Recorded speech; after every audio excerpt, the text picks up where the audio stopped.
பா. கதிரவன் அவர்களே, இந்நிகழ்வில் பங்கேற்று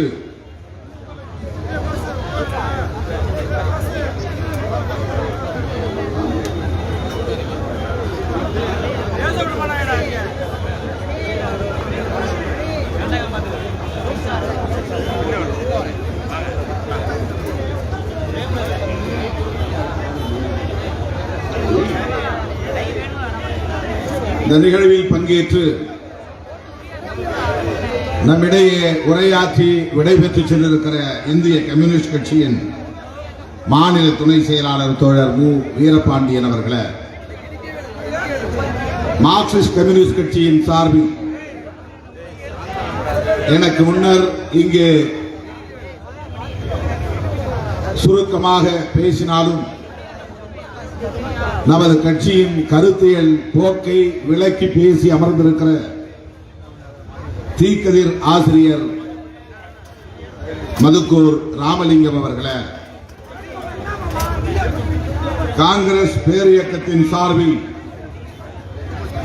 நம்மிடையே உரையாற்றி அமர்ந்திருக்கிற SRH பில்டிங் என்கிற அந்த மாளிகையின் உரிமையாளர், நான் தங்குவதற்கு அந்த காலத்தில் இடம் தந்து நம்மை ஊக்கப்படுத்திய பெரியவரின் மகன் ஹாஜி ராஜா ஹசன் அவர்களே,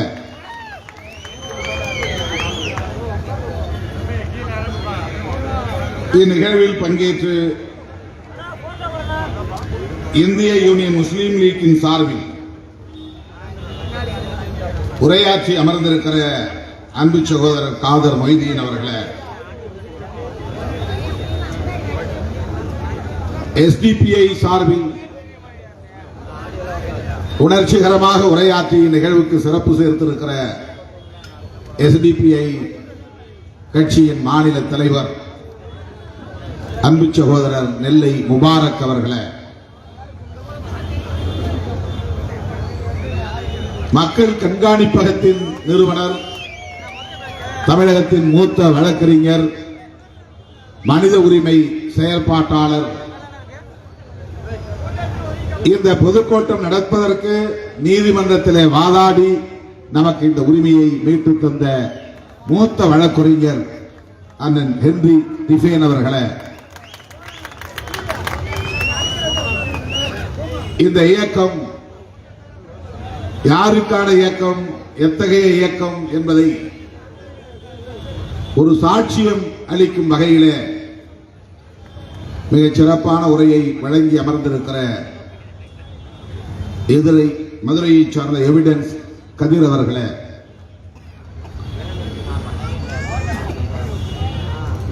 அனைத்து இந்திய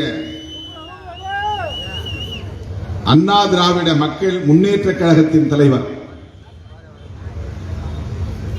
அன்பு சகோதரர், சமூக நீதி பார்வையாளர், மனிதநேய உணர்வாளர் பசும்பன் பாண்டியன் அவர்களே,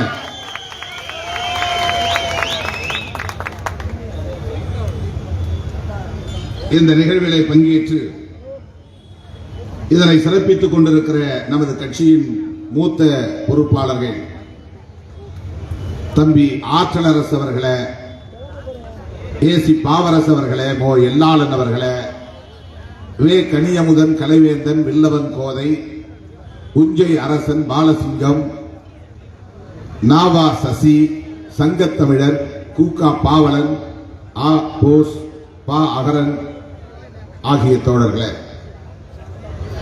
மாநில பொறுப்பாளர்கள் சந்திரமோகன், தமிழேந்தி, திருக்குமரன், செயல்வீரன், முருகேசன், ஜீவானந்தம், செல்லப்பாண்டியன், புதூர் ஆசா அன்பழகன், இரா ஐயங்காலை, சமத்துவன், தும்பை ஆசிமுகம், சோலை ஆறுமுகம், ITI முத்தையா, கதிர்பாண்டியன், பெரியார் வேந்தன், முருகேசன், புலியம்மாள், சுடர்மொழி, மாலின், பூதக்குடி மணியரசு, வழக்கறிஞர் சரவணன், அழகுமலை, முத்துப்பாண்டி, பரந்தாமன், முத்தையா, சிறுத்தை ராஜா ஆகிய தோழர்களே, மாவட்ட நிர்வாகிகள் முத்தமிழ் பாண்டியன், இரா ஓடையன், நல்லத்தம்பி, சே அமுதன், போர்க்களத்தான், முத்துக்குமார் ஆகிய முன்னணி தோழர்களே, ஒன்றிய பொறுப்பாளர்களே, பேரூர் நிர்வாகிகளே, மண்டல நாடாளுமன்ற தொகுதி பொறுப்பாளர்கள் கலைவாணன் அவர்களே, மலைச்சாமி அவர்களே, இரா பாண்டியம்மாள் அவர்களே, தொகுதி செயலாளர்கள் கார்வண்ணன், சிந்தனை வளவன், ராமச்சந்திரன், ரேவதி கடம்பு, அழகுமணி, மணிமொழியன், வாடிப்பட்டி வளவன், உசிலை மணிவேந்தன் உள்ளிட்ட முன்னணி தோழர்களே, பல்வேறு துணைநிலை அமைப்புகளை சார்ந்த மாவட்ட அமைப்பாளர்களே, மாவட்ட துணை அமைப்பாளர்களே, போக்குவரத்து கழகத்தை சார்ந்த நிர்வாகிகளே மற்றும் மாநகர் மாவட்டம், தெற்கு மாவட்டம் ஆகிய மாவட்டங்களை சார்ந்த முன்னணி நிர்வாகிகளே, இந்த பகுதியில் கால் நூற்றாண்டு காலமாக நம்மோடு இருந்து பணியாற்றிக் கொண்டிருக்கிற முன்னணி பொறுப்பாளர்கள் அண்ணன் அருள்ராஜ் அவர்களே, சண்முகவேல் அவர்களே, பிரபாகரன், கர்ணன் என்கிற இரணியன், ஜேம்ஸ், அருள் ஜோசப், ரவிக்குமார், புதூர் கருப்பையா, சிறுத்தை முருகேசன், அன்பு சேகர், ராதாகிருஷ்ணன், முத்தையா, செல்வேந்திரன், மார்க்கெட் கண்ணன், சின்னப்பன் என்கிற பிரபாகரன், வியாகுல மேரி, மாணிக்கம், வைண்டிங் பாலா, ஜெகன், சாரதி, ரஞ்சித், தேவா, கேபிள் ரவி, மணியரசு, ராம்குமார், பிஆர்சி அம்பேத்கர் உள்ளிட்ட சலேஷ் துறை உள்ளிட்ட முன்னணி நிர்வாகிகளே மற்றும் கட்சியின் மூத்த பொறுப்பாளர்களே, முன்னணி தோழர்களே, கண்ணு கெட்டிய தூரம் வரை கடலென திரண்டிருக்கிற என் உயிரின் உயிரான விடுதலை சிறுத்தைகளே, உங்கள் அனைவருக்கும் என்னுடைய பணிவார்ந்த வணக்கத்தை தெரிவித்துக் கொள்கிறேன். பெயர்கள் விடுபட்டிருந்தால் பொறுத்தருள வேண்டுகிறேன். மழை பெய்வதற்கு முன்பு நான் உரையை நிறைவு செய்ய விரும்புகிறேன். மழை பெய்தாலும் அனைவரும் அப்படியே அமர்ந்து நின்று இந்த பொதுக்கூட்டத்தை சிறப்பிக்க வேண்டும் என்கிற வேண்டுகோளையும் நான் வைக்க கடமைப்பட்டிருக்கிறேன். 25 ஆண்டுகள் உருண்டோடி இருக்கின்றன. கால் நூற்றாண்டை கடந்து வந்திருக்கிறோம். காயங்களும் வடுக்களும் வலிகளும் இன்னும் ஆரியபாடில்லை, காணாமல் போய்விட்டது என்று சொல்லும் நிலை இல்லை. வலிகள் வலிகளாகவே இருக்கின்றன, வடுக்கள் வடுக்களாகவே இருக்கின்றன. ஆனாலும் நாம் இந்த அரசியல் களத்திலே 25 ஆண்டுகளுக்கு மேலாக தாக்குப்பிடித்து நிற்கிறோம். தவிர்க்க முடியாத அரசியல் சக்தியாக தலை நிமிர்ந்து நிற்கிறோம். தமிழகத்தில் ஒடுக்கப்பட்டவர்கள், புறக்கணிக்க முடியாதவர்கள், இந்த மண்ணின் மைந்தர்கள், இவர்களை எந்த சக்தியாலும் உதாசீனப்படுத்திவிட முடியாது என்கிற நிலையை இன்றைக்கு விடுதலை சிறுத்தைகள் சாதித்திருக்கிறது என்பதை நான் பெருமையோடு பதிவு செய்ய விரும்புகிறேன். நான் எண்ணி பார்க்கிறேன், இதே மண்ணில், கோப்புதூர் மண்ணில், இந்த பேருந்து நிலைய வளாகத்தில் முதலாக இன்று எமது இயக்க கொடி, நாளை நமது தேசிய கொடி என்கிற முழக்கத்தோடு நான் முதல் கொடியை ஏற்றி வைத்தேன். இன்று எமது இயக்க கொடி, நாளை நமது நாட்டை ஆளும் தேசிய கொடி என்று நான் அந்த கொடியை அறிமுகப்படுத்துகிற போதே இந்த இடத்தில் முழங்கி இருக்கிறேன். அண்ணன் அருள்ராஜ் அவர்களின் தலைமையிலே கொடியேற்று விழா நிகழ்ச்சி நடந்தது. முதலாக ஏற்றப்பட்ட அந்த கொடி மதுரை மண்ணில், கோப்புதூர் மண்ணில், நாம் கூடியிருக்கிற இந்த இடத்தில் ஏற்றப்பட்ட இந்த கொடி இன்றைக்கு தமிழகம் முழுவதும் அனைத்து கிராமங்களிலும் பட்டொலி வீசி பறந்து கொண்டிருக்கிறது. தமிழ்நாட்டில் மட்டுமல்ல, ஆந்திர பிரதேசத்திலும் பறக்கிறது, கேரளாவிலும் பறக்கிறது, தெலுங்கானாவிலும் பறக்கிறது, கர்நாடகாவிலும் பறக்கிறது, மும்பையிலும் பறக்கிறது. இன்றைக்கு தேசிய அளவிலே இந்த நீலம் சிவப்பு நட்சத்திரம் பொறித்த கொடி, லட்சக்கணக்கான கொடி 60 அடி உயரத்தில் பறக்கிறது. அன்றைக்கு ஒரு சவுக்கு கம்பை எடுத்து கையால் மண்ணை சீத்துவிட்டு ஊன்றப்பட்ட கொடிதான் இன்றைக்கு அண்ணாந்து பார்த்தாலும் நுனியை பார்க்க முடியாது என்கிற அளவுக்கு விண்ணை தொட்டு பறக்கிற விடுதலை கொடியாக, சகோதரத்துவ கொடியாக, சமத்துவ கொடியாக, சமூக நீதி கொடியாக காற்றில் அசைந்தாடி கொண்டிருக்கிறது. நான் எண்ணி பார்க்கிறேன், இத்தனை தூரம் கடந்து வந்திருக்கிறோமா? இவ்வளவு நெருக்கடிகளை கடந்து வந்திருக்கிறோமா? இவ்வளவு அவதூறுகளையும் அவமானங்களையும் தாங்கி வந்திருக்கிறோமா? நான் எண்ணி பார்க்கிறேன். மதுரை புதிது, மக்கள் புதிது, இந்த மண்ணின் அரசியல் புதிது, இந்த மண்ணின் கலாச்சாரம் புதிது. நான் முதலாக இந்த மண்ணுக்கு ஒரு அரசு ஊழியராக வந்தபோது எதுவும் தெரியாது. சென்னையிலேயே நான்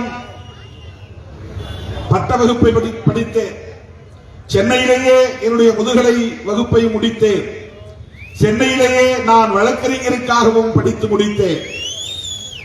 சென்னையை தவிர வேறு நகரம் எனக்கு தெரியாது. சென்னையை தவிர வேறு நகரத்திற்கு நான் போனதும் இல்லை. அங்கனூர் தெரியும், அடுத்து சென்னை தெரியும். அதன் பிறகு என்னை வரவேற்று வாரி அணைத்துக் கொண்ட நகரம் மதுரை மாநகரம். என் வாழ்வில் மதுரை மாநகரம் தவிர்க்க முடியாத ஒரு இடத்தை பிடிக்கும் என்று நான் எதிர்பார்க்கவில்லை. என் வாழ்க்கையின் போக்கை மதுரை மாநகரம் இப்படி மடைமாற்றம் செய்யும் என்று நான் கற்பனை கூட செய்யவில்லை. மதுரைக்கு அரசு வேலைக்காக போக வேண்டுமா என்று வந்த அரசாணையை, வேலை ஆணையை வாங்கி நான் ஒரு குப்பையிலே போட்டு விட்டேன். நான் தங்கியிருந்த அறையிலே போட்டு விட்டேன். வேலைக்கு வர வேண்டும் என்கிற ஆர்வம் எனக்கு இல்லை. காரணம், மதுரை தெற்கே கிடக்கிறது, வெகு தூரம் கிடக்கிறது. சென்னையாய் இருந்தால் வேலையில் சேரலாம், இந்த வேலை வேண்டாம். வழக்கறிஞர் படிப்பை நாம் முடிக்கப் போகிறோம், ஒரு வழக்கறிஞராகவே சென்னையில் இருந்து கொள்வோம் என்று நான் எண்ணி கிடந்த வேளையில்தான் எனக்கு வேலை வாய்ப்பு கிடைத்தும் நான் வேலைக்கு போகவில்லை என்கிற தகவலை அறிந்து என் தந்தை உடன் இருந்தவரிடத்திலே வருத்தப்பட்டு பேசினார். லட்சக்கணக்கிலே கொடுத்தால் கூட வேலை கிடைக்காது, ஆனால் இவனுக்கு வேலை கிடைத்தும் வேலைக்கு போகாமல் இருக்கிறான். இது நியாயமா? இந்த குடும்பம் எவ்வளவு வறுமையில் உழலுகிறது, ஏன் இவன் இப்படி இருக்கிறான் என்று என்னை வைத்துக் கொண்டே இன்னொருவரிடத்தில் அவர் புகார் சொல்ல, மதுரையில் என்னோடு சென்னையில் படித்தவர் மதுரையில் வேலை செய்து கொண்டிருந்த நண்பர், இன்னும் வேலை காலியாகத்தான் இருக்கிறது, நீங்கள் மதுரைக்கு புறப்பட்டு வாருங்கள் என்று 1.5 மாதம் கழித்து தந்தி அடித்தார். இந்த வேலைக்காக என்னை இந்த மதுரை வரவேற்றதா, அல்லது உங்களுக்கு வேலை செய்வதற்காக மதுரை மண் என்னை வரவேற்றதா என்று நான் எண்ணி பார்க்கிறேன். அரசியல் ஆர்வம் எனக்கு இருந்ததில்லை. அரசியலில் ஈடுபட்டு சட்டமன்ற உறுப்பினராகவோ நாடாளுமன்ற உறுப்பினராகவோ பொது வாழ்வில் பெரிய புகழ் பெற வேண்டும் என்றோ நான் கற்பனையில் கூட எண்ணி பார்க்கவில்லை. மதுரை மண் என்னை முற்றாக மாற்றிவிட்டது. அண்ணன் மலைச்சாமி அவர்களோடு ஏற்பட்ட நட்பு, தலித் மக்கள் இங்கே சந்தித்துக் கொண்டிருந்த வன்கொடுமைகளும், அரசு ஊழியராக இருந்த என்னை வீதிகளில் நடக்க வைத்தது, மக்களை சந்திக்க வைத்தது, மேடைகளில் முழங்க வைத்தது, புரட்சியாளர் அம்பேத்கரை படிக்க வைத்தது, தந்தை பெரியாரை உணர வைத்தது, மார்க்சியத்தை அறிய வைத்தது மதுரை மண்தான்.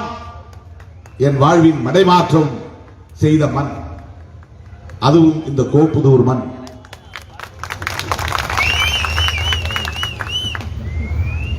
எனக்கு அதிகாரியாக இருந்தவர் ஒரு முறை சர்க்கியூட் ஹவுஸுக்கு போய் வர வேண்டும் என்று சொன்னபோது நான் சொன்னேன், நான் மதுரைக்கு புதுசு, எனக்கு சர்க்கியூட் ஹவுஸ் தெரியாது என்று சொன்னேன்.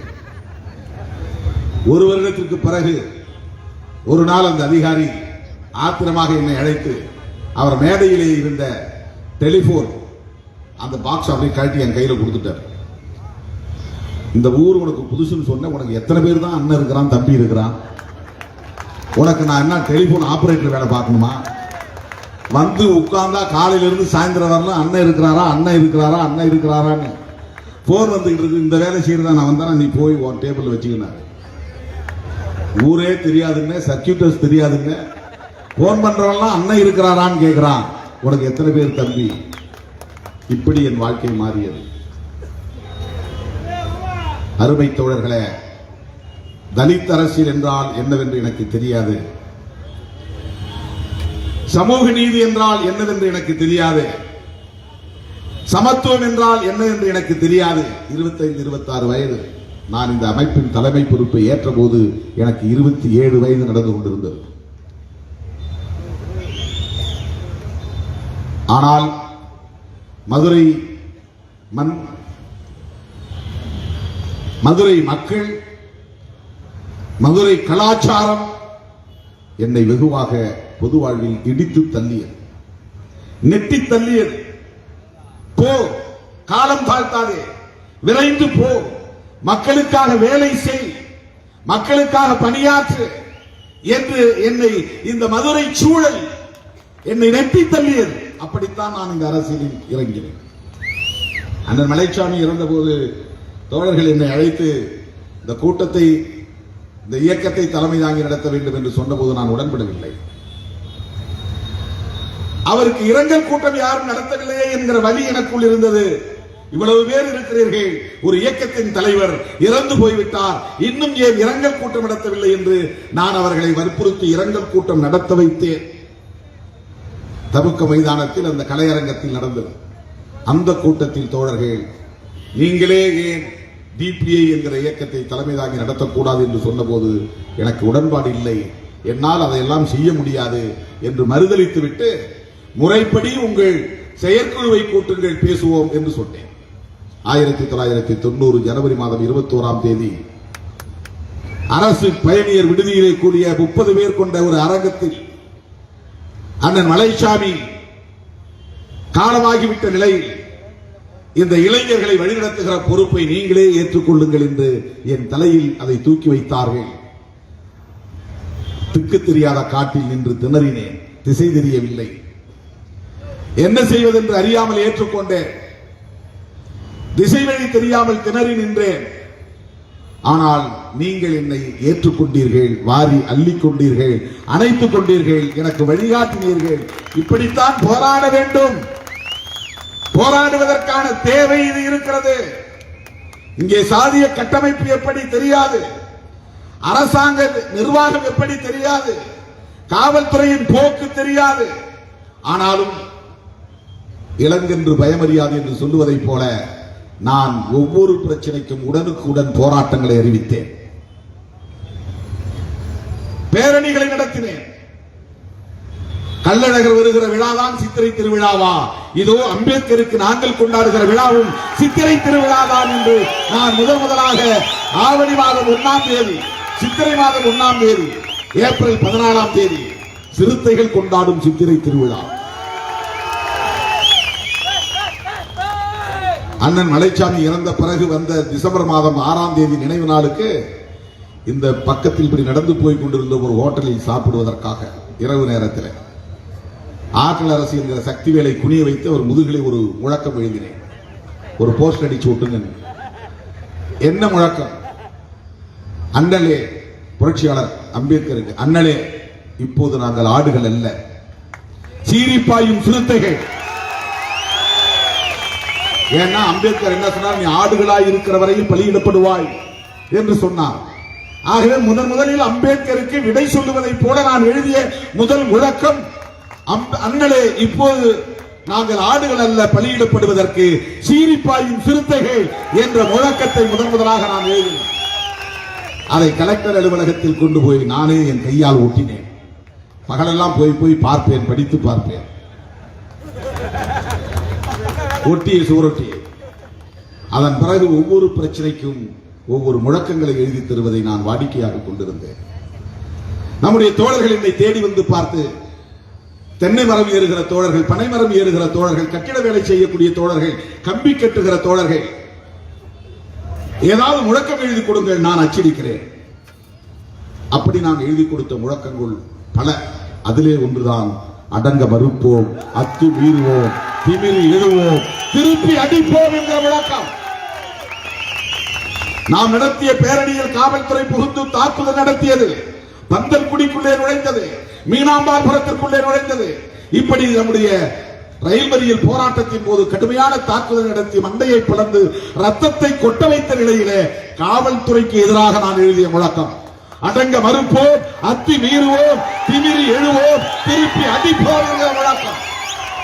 காலமெல்லாம் தாக்குதல் நடத்தி கொண்டே இருந்தால் அந்த தாக்குதலுக்கு அஞ்சி பின்வாங்குவோம் என்று நீங்கள் கனவு காணாதீர்கள். அடங்க மறுப்போம் என்கிற முழக்கத்தை அன்றைக்கு நான் எழுதி கொடுத்தேன். இன்றைக்கு எழுதுகிற ஒவ்வொரு முழக்கமும் ஒவ்வொரு பிரச்சனையின் பின்னால் நான் எழுதிய முழக்கங்கள். காவல்துறை காவலர்களை கண்டு அஞ்சுகிற இளைஞர்களை அஞ்ச வேண்டாம் என்கிற உணர்ச்சியை தூண்டினோம். நம்முடைய உரிமைகளுக்காக போராடுவோம். அப்பதான் என்ன சஸ்பெண்ட் பண்ணார். அரசாங்க ஊழியராக இருந்துட்டு மேடையில போய் இவர் பேசுறாரு. உன் பேர் என்னன்னா திருமாவளவன். அரசாங்கத்திலும் திருமாவளவன் தானே? என் பேரே திருமாவளவன் தான், எங்க அப்பா பேர் வச்ச பேர். ஏன்னா அந்த அரசு ஊழியர்கள்லாம் புனை பெயர்ல வருவாங்க வெளியில. அரசாங்கத்தில் ஒரு கையெழுத்து போட்டு சம்பளம் வாங்குற மாதிரி மேடையில் வந்து அந்த பேர்ல இயங்க மாட்டாங்க. நான் வந்து எதுக்காக மாறணும் எல்லாம் என்ன கேட்பேன். விஜய் டிவில நீ ஒரு அரசு ஊழியராக இருந்துகிட்டு நீ வந்து வெளியில மேடையில போய் பேசுறீங்களா, இது பொது அவங்களுடைய நடத்தை விதியை மீறுவதாக இருக்காதா அப்படின்னு நான் சொன்னேன். தலைமைச் செயலாளர்ல இருந்து அத்தனை அரசு அதிகாரிகளும் காந்தி நினைவு நாள்ல என்ன உறுதிமொழி எடுக்கிறாங்க? தீண்டாமை ஒழிப்போம் தான் உறுதிமொழி எடுக்கிறாங்க. அவங்க உறுதிமொழி எடுத்துட்டு தீண்டாமை ஒழிக்க போல, நான் உறுதிமொழி எடுத்துட்டு தீண்டாமை ஒழிக்க போறேன். ஐஏஎஸ் அதிகாரிகள் ஒப்புக்கு போலியா உறுதிமொழி எடுத்துட்டு வீட்டுக்குள்ளே உட்கார்ந்துக்கிறாங்க, ஆபீஸ்ல உட்கார்ந்துக்கிறாங்க. நானும் அரசு ஊழியர் தான். தீண்டாமையை ஒழிப்போம் என்று உறுதிமொழி எடுக்கிறார்கள். அரசு ஊழியராக இருக்கிற நானும் உறுதிமொழி எடுத்தேன். நான் கீழே போய் மக்கள்கிட்ட வேலை செய்வேன் தீண்டாமை ஒழிப்பதற்காக. உங்க மேல் நடவடிக்கை எடுத்தால் அதுக்கு நான் பயப்பட மாட்டேன். அந்த சட்டத்தை திருத்த சொல்லி போராடுவதை தவிர அதற்காக நான் பெயரை மாற்றிக்கொள்ள மாட்டேன் அல்லது போராடாமல் இருக்க மாட்டேன். சஸ்பெண்ட் பண்ணா வசதியா போச்சு, தமிழ்நாடு முழுக்க போவேன்.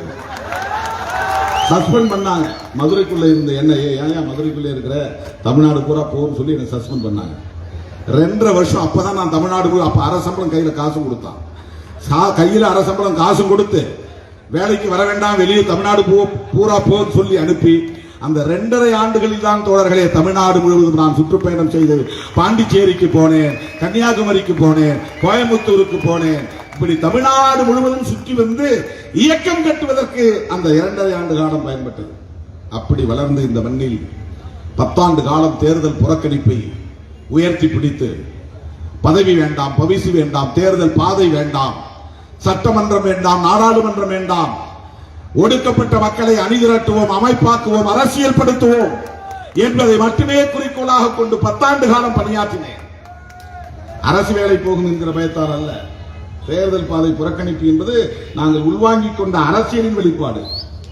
அரசு அதிகாரி என்கிற அச்சத்தால் அல்ல. அப்படின்னா நான் சொல்லவே மாட்டேன். பேரை மாத்தி தான் மேடையில் பேசுவேன். பேரை மாத்தல. திருமாவளவன் என்பது கரிகால் பெருவளத்தாருடைய சிறப்பு பெயர். சோழ மன்னர்களிலேயே பெரிய கெட்டிக்கார மன்னர். 12,000 சிங்களவர்களை கொண்டு வந்து காவிரியை குறுக்கே கல்லணை கட்டியவன். அந்த கரிகால் பெருவளத்தான் பெயரை எனக்கு என் தந்தை திருமாவளவன் என்று சூட்டி இருக்கிற போது அந்த பெயரை நான் ஏன் மாத்தணும்? குடிக்கிறது கஞ்சியா இருந்தாலும் பேரு மாவண்ணனா இருக்கும். கரிகால் பெருவளத்தான் பெயர். அந்த பெயரை நான் மாற்றிக்கொள்ள விரும்பவில்லை. அப்படி இந்த களத்திலே பல்வேறு விதமான அடக்குமுறைகள், ஒடுக்குமுறைகள், எவ்வளவோ வழக்கு என் பேர்ல. என்னை சஸ்பெண்ட் பண்றதுக்காக இங்க இருக்கிற டிஎஸ்பிக்கு தூக்கிட்டு வந்ததெல்லாம் உங்களுக்கு தெரியும். அண்ணன் தான் அருள்ராஜ் அண்ணன் தான் ஒரு சைக்கிள் ரிக்ஷாவில் போகணும்னு என்ன அனுப்பிச்சுட்டாரு. கோரிப்பாளையம் கூட்டம் முடிச்சுட்டு வரும்போது திடீர்னு சினிமாவில் வர்ற மாதிரி யூனிஃபார்ம் இல்லாத போலீஸ் வந்து என்ன மடக்கி, தப்பா எடுத்துக்கூடாது, பாண்டியன் ஹோட்டல் பக்கத்தில் போய் யூரின் போறதுக்கு போனேன். மேடையில் 3 மணி நேரம் 4 மணி நேரம் உட்காந்துட்டோம். போயிட்டு இறங்கணும். சந்திரபோஸ் வந்தார். என்ன அந்த வேலையை கூட செய்ய விடாம பிடிச்சி தூக்கிட்டாங்க வண்டியில. உட்கார்ந்த உடனே நான் தூங்க ஆரம்பிச்சிட்டேன். அரைகுறையா தூங்கும் போதே போலீஸ் சொல்றாங்க, என்ன திமிரு பாருங்க, போலீஸ் வண்டியில் உட்கார்ந்து தூங்குறான் அப்படின்னு கொண்டு போய் பள்ளத்தூர்ல போட்டாங்க. அந்த கதை இப்ப நான் பேச விரும்பவில்லை. ஆனால் அதுதான் இந்த மதுரை மண்ணும் இந்த மதுரை மக்களும் திருமாவளவன் எங்கே என்று நடத்திய போராட்டம் தான் ஊடக வெளிச்சத்தில் விடுதலை சிறுத்தைகள் என்கிற அமைப்பை அறிமுகப்படுத்தியது திருமாவளவனை அறிமுகப்படுத்தியது. யார் அவன் திருமாவளவன்? பேட்டி எடுக்க வந்தாங்க. நான் பேட்டிலாம் கொடுக்க முடியாது. பத்திரிகையே போட்டாங்க. மாலை மலர்ல யார் அந்த திருமாவளவன்? திருமாவளவன் எங்கே? அதான் கேள்வி. மாலை மலர்ல ஸ்டால் போஸ்டர்ல கல்லாகுளம் பெண்களும், கோப்புதூர், பந்தல்குடி, கரும்பாலை எஸ்எம்பி காலனியை சார்ந்த இளைஞர்கள் மக்களும் திடீரென்று கலெக்டர் அலுவலகத்தை முற்றுகையிட்டு திருமாவளவனை தூக்கிட்டு போனது யார்? சாதி வெறியர்களா, காவல்துறையினரா? உடனே கொண்டு வந்து ஒப்படைக்க வேண்டும் என்று நடத்திய போராட்டம் உலகத்துக்கு திருமாவளவனை காட்டியது, சிறுத்தைகள் இயக்கத்தை காட்டியது. அதன் பிறகு நாம் தேர்தல் அரசியலுக்கு போனோம். மூப்பனார் அழைத்தார், கலைஞர் அழைத்தார், ஜெயலலிதா அம்மையார் அழைத்தார். தமிழ்நாட்டு அரசியலிலேயே வாக்கு வங்கியை நிறுவி காட்டாமல் 2 அணிகளில், பெரிய அணிகளில், ஆளுங்கட்சி கூட்டணிகளில் இடம்பெற்ற ஒரே கட்சி விடுதலை சிறுத்தைகள் கட்சிதான். நீ ஏன் திமுக கூட்டணியில் இருக்கிற, அண்ணா திமுக கூட்டணியில் இருக்கு சில பேர் கேட்பான். அப்படி கூட்டணியில் இடம்பெறதுங்கிறதே பெரிய சாதனை. அதை முதலில் புரிந்து கொள்ள வேண்டும். அதை சாதாரணமாக சேர்க்க மாட்டாங்க. ராமதாஸ் 4 தேர்தலை சந்திச்சு ஓட் பேங்க ப்ரூவ் பண்ண பிறகுதான் கூட்டணியிலே இடம்பெற்றார். வைகோ தேர்தலை சந்தித்து தனக்கு 8% வாக்கு இருக்கிறது என்பதை நிறுவி காட்டிய பிறகுதான் கூட்டணியிலே இடம்பெற்றார். விஜயகாந்த் அவர்கள் 8% வாக்கு வங்கியை காட்டிய பிறகுதான் அதிமுக கூட்டணியில் இடம்பெற்றார். அப்படி தனித்து தேர்தலில் போட்டியிடாமல் இவ்வளவு வாக்கு வங்கி எங்களிடம் இருக்கிறது என்று காட்டாமல் தொடர்ந்து திமுகவிலும் அதிமுகவிலும் ஒரு கட்சி இடம்பெற்றது என்றால் அந்த பெருமைக்குரிய கட்சி விடுதலை சிறுத்தைகள் கட்சி மட்டும்தான்.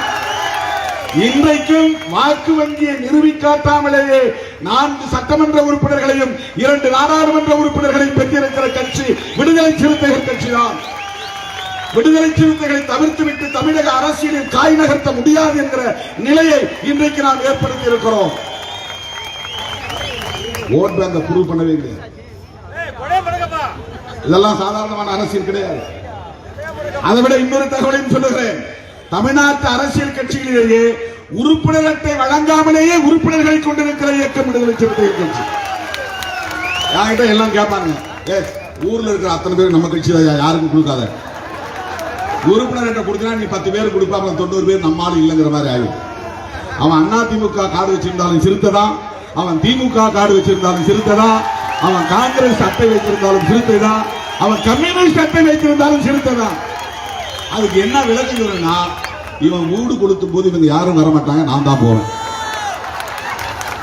அவன் அதிமுக அட்டை வைத்திருந்தாலும், திமுக அட்டை வைத்திருந்தாலும், காங்கிரஸ் அட்டை வைத்திருந்தாலும், சேரி மக்களின் மீது வன்கொடுமைகள் நிகழ்த்தப்படுகிற போது, அவனுக்கு பாதிப்பு வருகிற போது உடனடியாக களத்தில் இருக்கிற இயக்கம் விடுதலை சிறுத்தைகள் கட்சி. போராட்டம் நடத்துகிறவன் திருமாவளவன்.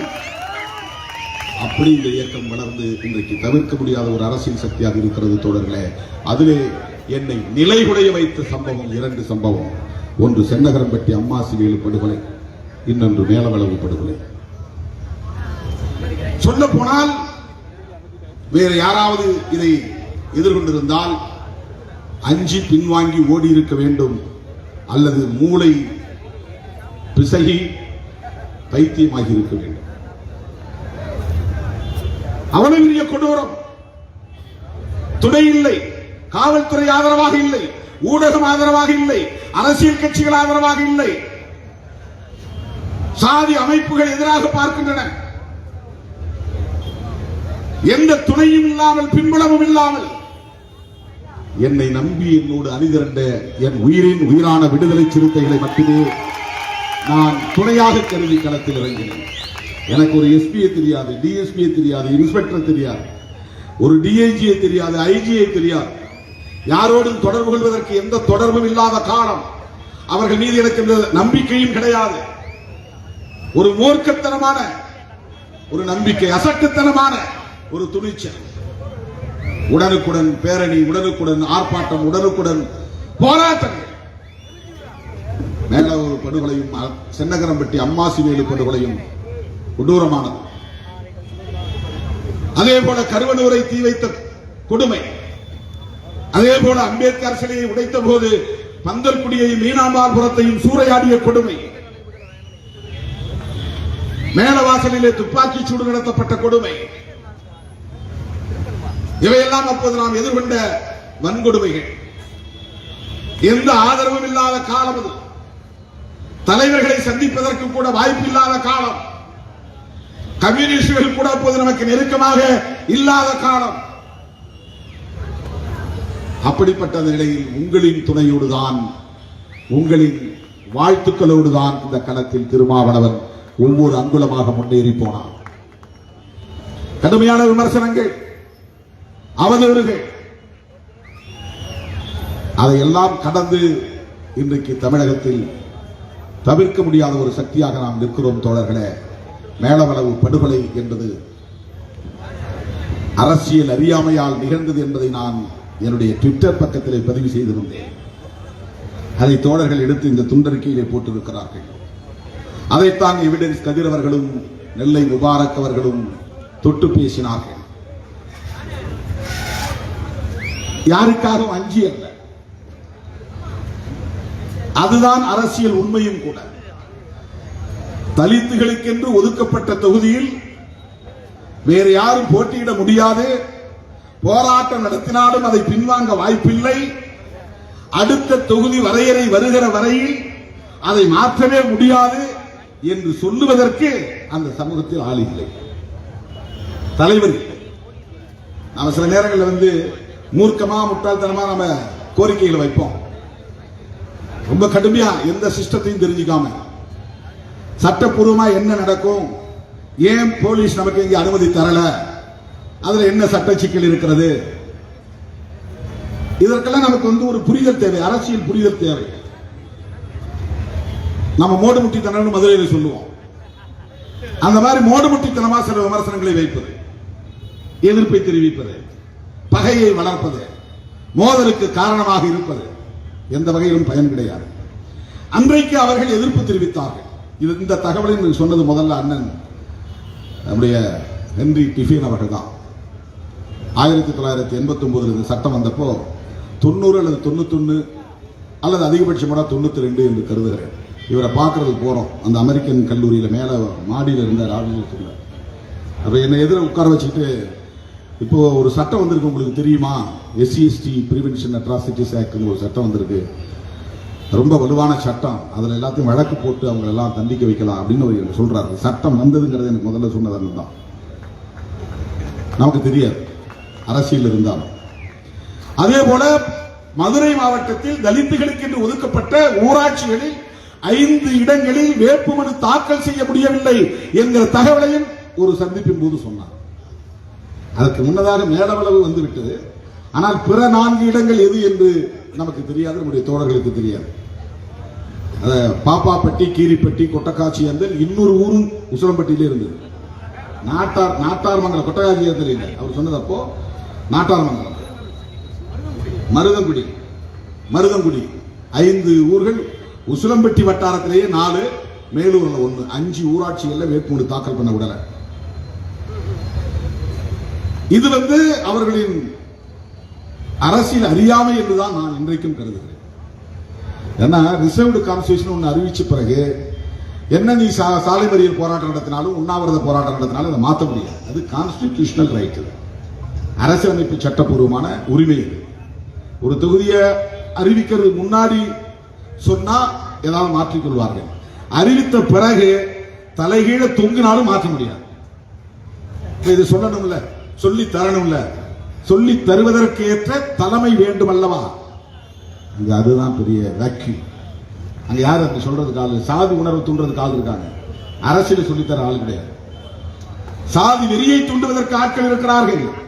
நான் அடிக்கடி சொல்லுவேன், ஒரு கலவரத்தை ஏற்படுத்துவதற்கு ஒரே ஒரு ரவுடி போதும், அமைதியை ஏற்படுத்துவதற்கு ஒரு தலைவரால் தான் முடியும்.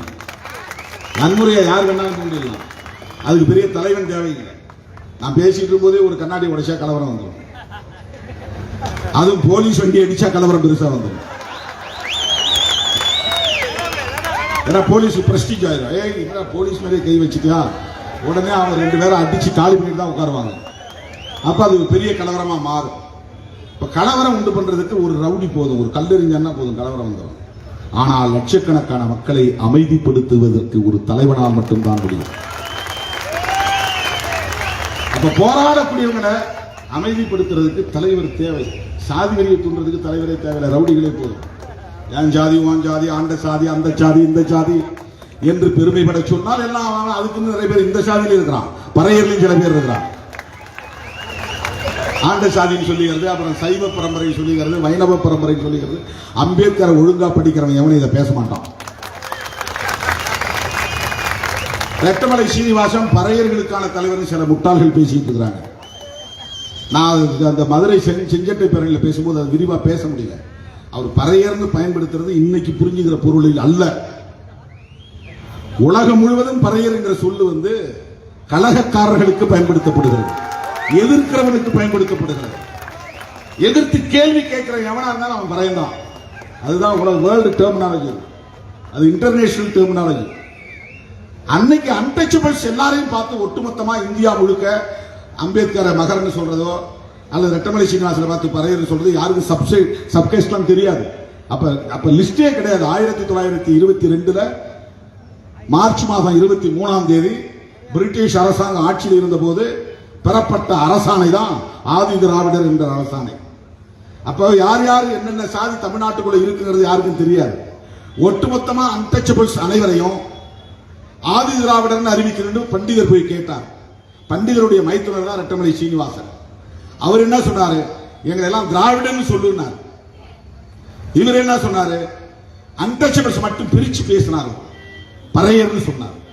எல்லாரையும் 78 சாதிகளை, தமிழ்நாட்டில் இருக்கிற 78 சாதிகளையும் ஒரு பொருளில் அவர் குறித்தார். இந்தியா முழுவதும் இருக்கிற 3000க்கும் மேற்பட்ட சாதிகளையும் ஒரு பொருளில் அவர் குறித்தார். அதுதான் உண்மை. 1920களுக்கு போய் பார்க்கணும் ரெட்டமலை சீனிவாசன். 2022 ரெட்டமலை சீனிவாசன் பார்க்கக்கூடாது. இப்ப ரெட்டமலை சீனிவாசன் இருந்தா மார்க்சியம் பேசுவார், பெரியாரியம் பேசுவார். அதுதான் அம்பேத்கரியம் சொல்லுவார். மார்க்சியம் தான் அம்பேத்கரியம் என்று சொல்லுவார். அம்பேத்கரியமும் மார்க்சியமும் வேறு வேறு அல்ல. இந்த கோரிக்கைகள் அனைத்தும், இந்த கோட்பாடுகள் அனைத்தும் சமத்துவத்தை நோக்கிய கோட்பாடுகள். மார்க்சியம் எதை நோக்கி போகுது? ஈக்குவாலிட்டி. பெரியாரியம் எதை நோக்கி போகிறது? ஈக்குவாலிட்டி. அம்பேத்கர் எதை நோக்கி போகிறார்? ஈக்குவாலிட்டி. சமத்துவம் தான். மனிதர்களை நீயும் நானும் ஒண்ணு, அதான் சமத்துவம். இதுல என்ன சாதி அடிப்படையில் ஒருத்தன் மேல் சாதி ஒருத்தன் கீழ் சாதி? இதை சொல்லுவது மோடியின் கட்சி, RSS அமைப்பு, பாரதிய ஜனதா கட்சி, பரப்பால் உயர்வு தாழ்வு உண்டு என்று சொல்லுகிற கட்சி. திரௌபதி பற்றி இங்கே நம்முடைய மதுக்கூர் ராமலிங்கம் அவர்கள் சொன்னார்கள். இன்னொருத்தன் கேட்டான், PA சன்மா கிறிஸ்தவர், அவருக்கு ஏன் நீ ஓட்டு போடல? யார் கையில இருக்கிறாங்கிறது முக்கியம் இல்லையா? கிளி காட்டுல பறக்கிற கிளியும் ஜோசியர் கையில் இருக்கிற கிளியும் ஒன்னா? காட்டுல இருக்கிற புலியும் சர்க்கஸ்ல இருக்கிற புலியும் ஒன்னா? காட்டுல இருக்கிற யானையும் கோவில் யானையும் ஒன்றா? கோவில் யானை பாக கையாலே இயக்குவான். அவன் இப்படி சுரண்டான்னா அது போய் இப்படி ஆசீர்வாதம் கொடுக்கும். அப்படி பிஜேபி கையில் இருக்கிற தலித்துகள் யாரா இருந்தாலும், திரௌபதி முர்முவாக இருந்தாலும், தமிழ்நாட்டு முருகனாக இருந்தாலும்,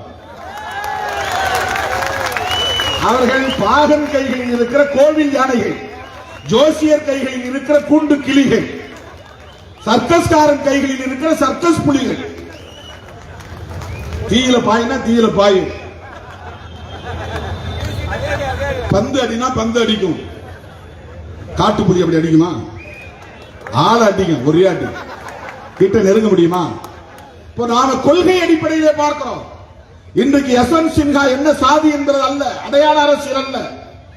யஸ்வந்த் சின்ஹா சொல்லுகிறார் சென்னையில், என்ன சொல்லுகிறார் என்றால், நான் ஜனாதிபதி ஆனால் மாநில அரசுகளை அவமதிக்க விட மாட்டேன். கவர்னர்கள், அரசியலமைப்பு சட்டம் முறையாக நடைமுறைப்படுத்தப்படுகிறதா என்பதை உறுதி செய்வேன். அதுக்குதான் எங்களுக்கு ஆள் தேவை. ஏன்னா 2024 மீண்டும் பாரதிய ஜனதா ஆட்சிக்கு வந்தால் எழுதி வைத்துக் கொள்ளுங்கள். புதூரிலே நின்று திருமாவளவன் கொட்டு மழையில் பேசினான். எழுதி வைத்துக் கொள்ளுங்கள். 2024 மீண்டும் பிஜேபி ஆட்சிக்கு வந்தால் அவர்கள் முதலில் கை வைக்கப் போவது அரசமைப்பு சட்டத்தில் தான். பிஜேபிக்கும் RSSக்கும் முதல் எதிரி காங்கிரஸ் அல்ல. பிஜேபிக்கும் RSSக்கும் அடுத்த எதிரி கம்யூனிஸ்டுகள் அல்ல. பிஜேபிக்கும் RSSக்கும் தமிழகத்தில் திமுக அல்ல, அல்லது பிஜேபிக்கும் RSSக்கும் அவர்களை விமர்சித்து பேசுகிற திருமாவளவன் அல்ல. பிஜேபிக்கும் ஆர்எஸ்எஸ்க்கும் முதல் எதிரி புரட்சியாளர் அம்பேத்கர் எழுதிய அரசமைப்பு சட்டம் தான். இந்த அடிப்படையை புரிந்து கொள்ளாத எவனாலும் பிஜேபியை புரிந்து கொள்ள முடியாது, ஆர்எஸ்எஸ் புரிந்து கொள்ள முடியாது. நான் ஏதோ இட்டுக்கட்டி பேசுகிறதா யாரும் எண்ணிவிடக் கூடாது. ஆர்எஸ்எஸ் ஒரு பயங்கரவாத இயக்கம். ஆர்எஸ்எஸ் ஹிட்லரோடு தொடர்பு வைத்திருந்த இயக்கம்.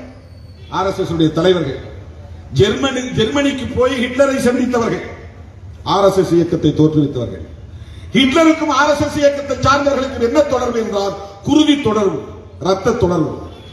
ஹிட்லர் சொன்னார் நாங்கள் ஆரியன் என்று சொன்னார். ஆர்எஸ்எஸ் இயக்கத்தை தோற்றுவித்தவர்களும் ஆரியன்ஸ்.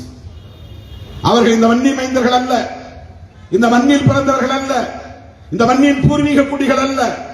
மத்திய கிழக்கு ஆசியாவில் இருந்து வந்தவர்கள், ஈரானில் இருந்து வந்தவர்கள்.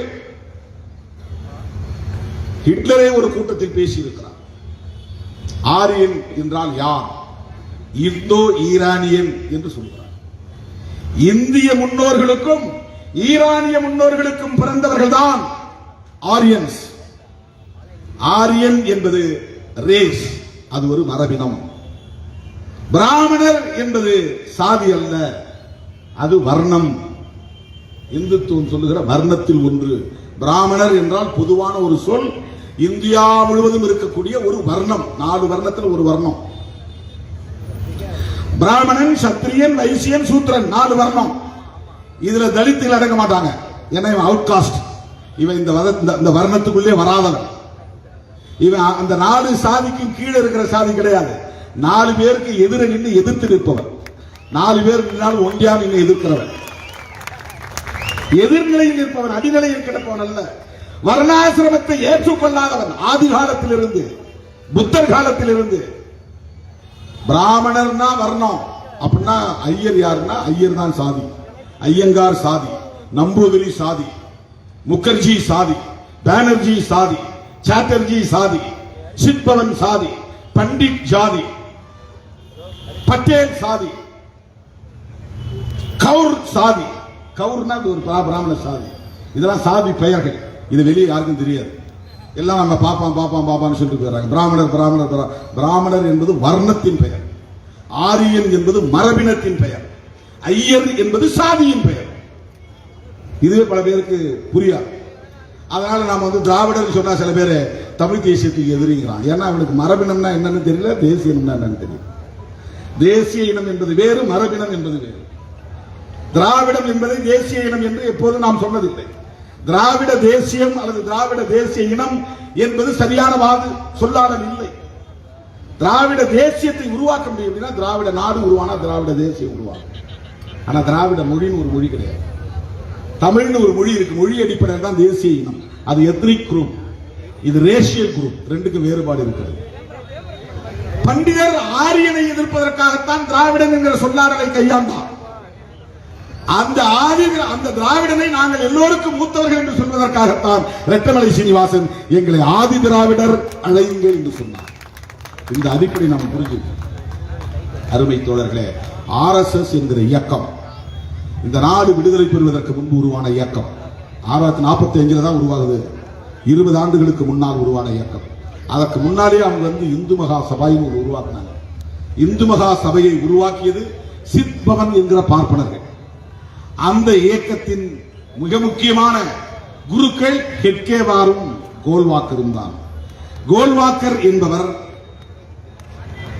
சாதி அமைப்பை பாதுகாக்க வேண்டும், சாதியின் பெயரால் இருக்கிற ஏற்றத்தாழ்வை பாதுகாக்க வேண்டும், பெண்கள் ஆண்களுக்கு கட்டுப்பட்டவர்களாக இருக்க வேண்டும், பெண்கள் குடும்பத்தில் இருந்து பிள்ளைகளை பெற்றுத் தரக்கூடிய எந்திரங்களாக இருக்க வேண்டும், படிக்கக்கூடாது, சொத்துரிமை கோரக்கூடாது, கருத்துரிமை கோரக்கூடாது, அவர்களுக்கு சுதந்திரம் கூடாது, ஆண்களுக்கு கட்டுப்பட்டவர்களாக பெண்கள் இருக்க வேண்டும் என்பதை சொன்ன இயக்கம் தான் சனாதன இயக்கம் தான் ஆர்எஸ்எஸ் இயக்கம். 2000 ஆண்டுகளாக இப்படி கட்டமைக்கப்பட்ட நிறுவனத்தை மெல்ல மெல்ல ஆயுதம் இல்லாமல் சிதைக்கக்கூடிய ஒரு பெரிய ஆயுதம் தான் அம்பேத்கரின் ஆயுதம் தான் அரசமைப்பு சட்டம். அந்த அரசமைப்பு சட்டம் இருக்கிறதுனால தான் சமூக நீதி, அரசமைப்பு சட்டம் இருப்பதனால தான் இடஒதுக்கீடு, அரசமைப்பு சட்டம் இருப்பதனால தான் பெண்கள் படிக்கிறார்கள், அரசமைப்பு சட்டம் இருப்பதனால தான் எஸ்சி எஸ்டிக்கு இடஒதுக்கீடு, அரசமைப்பு சட்டம் இருப்பதனால் தான் ஓபிசிக்கு இடஒதுக்கீடு, அரசமைப்பு சட்டம் இருப்பதனால் தான் எம்பவர்மெண்ட் ஆஃப் மார்ஜினலைஸ்டு செக்ஷன்ஸ். விளிம்பு நிலை மக்கள் இன்றைக்கு அதிகாரம் பெறுகிறார்கள், வழக்கறிஞர்களாகிறார்கள், நீதிபதிகளாகிறார்கள், பேராசிரியர்களாகிறார்கள், துணைவேந்தர்களாகிறார்கள், விஞ்ஞானிகளாகிறார்கள், நீதிபதி உள்ளிட்ட மிக முக்கியமான அதிகாரங்களில் போய் அமரக்கூடிய வாய்ப்பை பெறுகிறார்கள். இதுவெல்லாம் 2000 ஆண்டுகளாக மறுக்கப்பட்டு வந்தது. 2000 ஆண்டுகளாக மறுக்கப்பட்டு வந்தது. வரலாறு 2000 சொல்றது என்ன காரணம்னா சரித்திர காலம் 2000 வருஷம் அவ்வளவுதான். அதுக்கு முன்னாடி சரித்திரம் கிடையாது. அதிகபட்சம் போனா பௌத்தர் 2500 ஆண்டுகள் சொல்லலாம், இன்னும் கொஞ்சம் கூடுதலா போனா 3000 ஆண்டுன்னு சொல்லலாம். சரித்திர காலம் என்பது 3000 ஆண்டு தான். 3000 ஆண்டுக்கு முன்னால மனுஷன் எப்படி வந்தாங்க யாருக்கும் தெரியாது, எதுவுமே எழுதி வைக்கப்படல.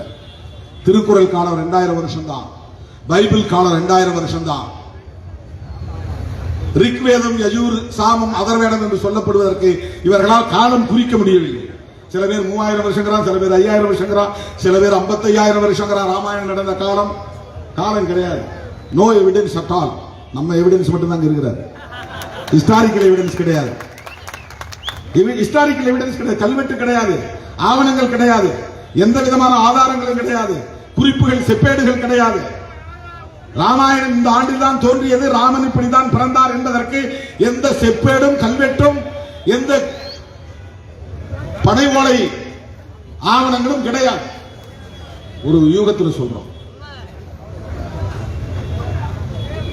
இந்த இருக்கு யஜூர், சாமம், அதர்வனம் போன்ற வேத காலம் இருக்கிறதே, அந்த வேத காலத்தில் இந்த மண்ணில் வந்து மன்னர்களின் துணையோடு எங்கள் தேசம் என்று இந்த தேசத்தை கொண்டாடுவதற்கு பார்ப்பனர்கள் முயன்று வட இந்திய பகுதியை ஆரியவர்த்தம் என்று எழுதினார்கள். அவங்களுக்கு தனி நாடு கிடையாது. தமிழனுக்கு ஒரு நாடு இருக்கு, கன்னடனுக்கு ஒரு நாடு இருக்கு, மலையாளிக்கு ஒரு நாடு இருக்கு, பார்ப்பனர்களுக்கு நாடு கிடையாது. ஆனால் அதை உருவாக்க முயற்சித்தார்கள். அதுதான் ஆரியவர்த்தம். வடக்கே இருக்கிற பகுதி உத்தரப்பிரதேசம், தெற்கே இருக்கிற பகுதி தட்சிண பிரதேசம். தட்சிணம்னா தெற்குன்னு அர்த்தம், தட்சிண பிரதேசம்னா தென்னிந்தியான்னு பொருள், தட்சிணாமூர்த்தினா தெற்கே இருக்கிற கடவுள் பொருள். தட்சிணம் என்றால் தெற்கு, தட்சிணாமூர்த்தி என்றால் தெற்கு தென்னிந்திய கடவுள் சிவன். தட்சிணாமூர்த்தினா சிவன் அர்த்தம். உத்தர்னா வடக்குன்னு அர்த்தம் வடமொழியில. சான்ஸ்கிரிட்ல உத்தர் அப்படின்னா வடக்கு, உப்பர்னா மேல, உத்தர்னா வடக்கு. உப்பரிகை அப்படின்னு சொல்றோம்ல, மாடி, மொட்டை மாடி. உப்பர்னா மேல, உத்தர்னா வடக்கு. உத்தர பிரதேசம்னா வடக்கே இருக்கிற பகுதி. அதான் பல மாநிலங்களா பிரிஞ்சிருச்சு. உத்தரப்பிரதேசம் தான் மத்திய பிரதேசமாகவும், பீகாராவும், ஜார்க்கண்டாவும், சத்தீஸ்கராகவும், இதெல்லாம் ஒரு காலத்துல ஒரே பிரதேசமா உத்தரப்பிரதேசமா இருந்தது. வட பிரதேசம் அர்த்தம், வட இந்தியான்னு அர்த்தம். அங்கேதான் அவர்களின் கொட்டம் இருந்தது, தெற்கே கிடையாது. அதுக்கு பிறகு மெல்ல மெல்ல வருகிறார்கள். நம்ம பெயர்கள்லாம் அப்புறம் சான்ஸ்கிரிட் பெயரா மாறுது. ஒரு பெயர் கூட இன்னைக்கு நிறைய பேர், ஒரு 1000 பேரை பிடிச்சி உட்கார வச்சுன்னா பேர் எல்லாம் சான்ஸ்கிரிட் தான். ஒரு 10% பேர், 20% பேர், அது விடுதலை சிறுத்தைகள் வந்து அந்த பேர்லாம் மாற்றணும். தமிழ் பெயர் சான்ஸ்கிரிட் பெயர் தான். மன்னர்களின் துணையோடு பிராமணர்கள் செய்த சதி. ஒரே மொழியாக்க வேண்டும், ஒரே கலாச்சாரமாக்க வேண்டும், ஒரே தேசமாக்க வேண்டும். அது அவர்களுக்கான தேசம். நாம தனியா தமிழ்நாடுன்னு கேட்டா நம்ம தேசம், மலையாளி கேரளான்னு சொல்ல முடியும். பிராமணர்களுக்கு நாடே இல்லை. அப்ப எது நாடு? ஒட்டுமொத்த இந்தியாவே எங்க நாடு. அதுக்காக தான் போடுற கோஷம் ஒரே தேசம் ஒரே கலாச்சாரம்.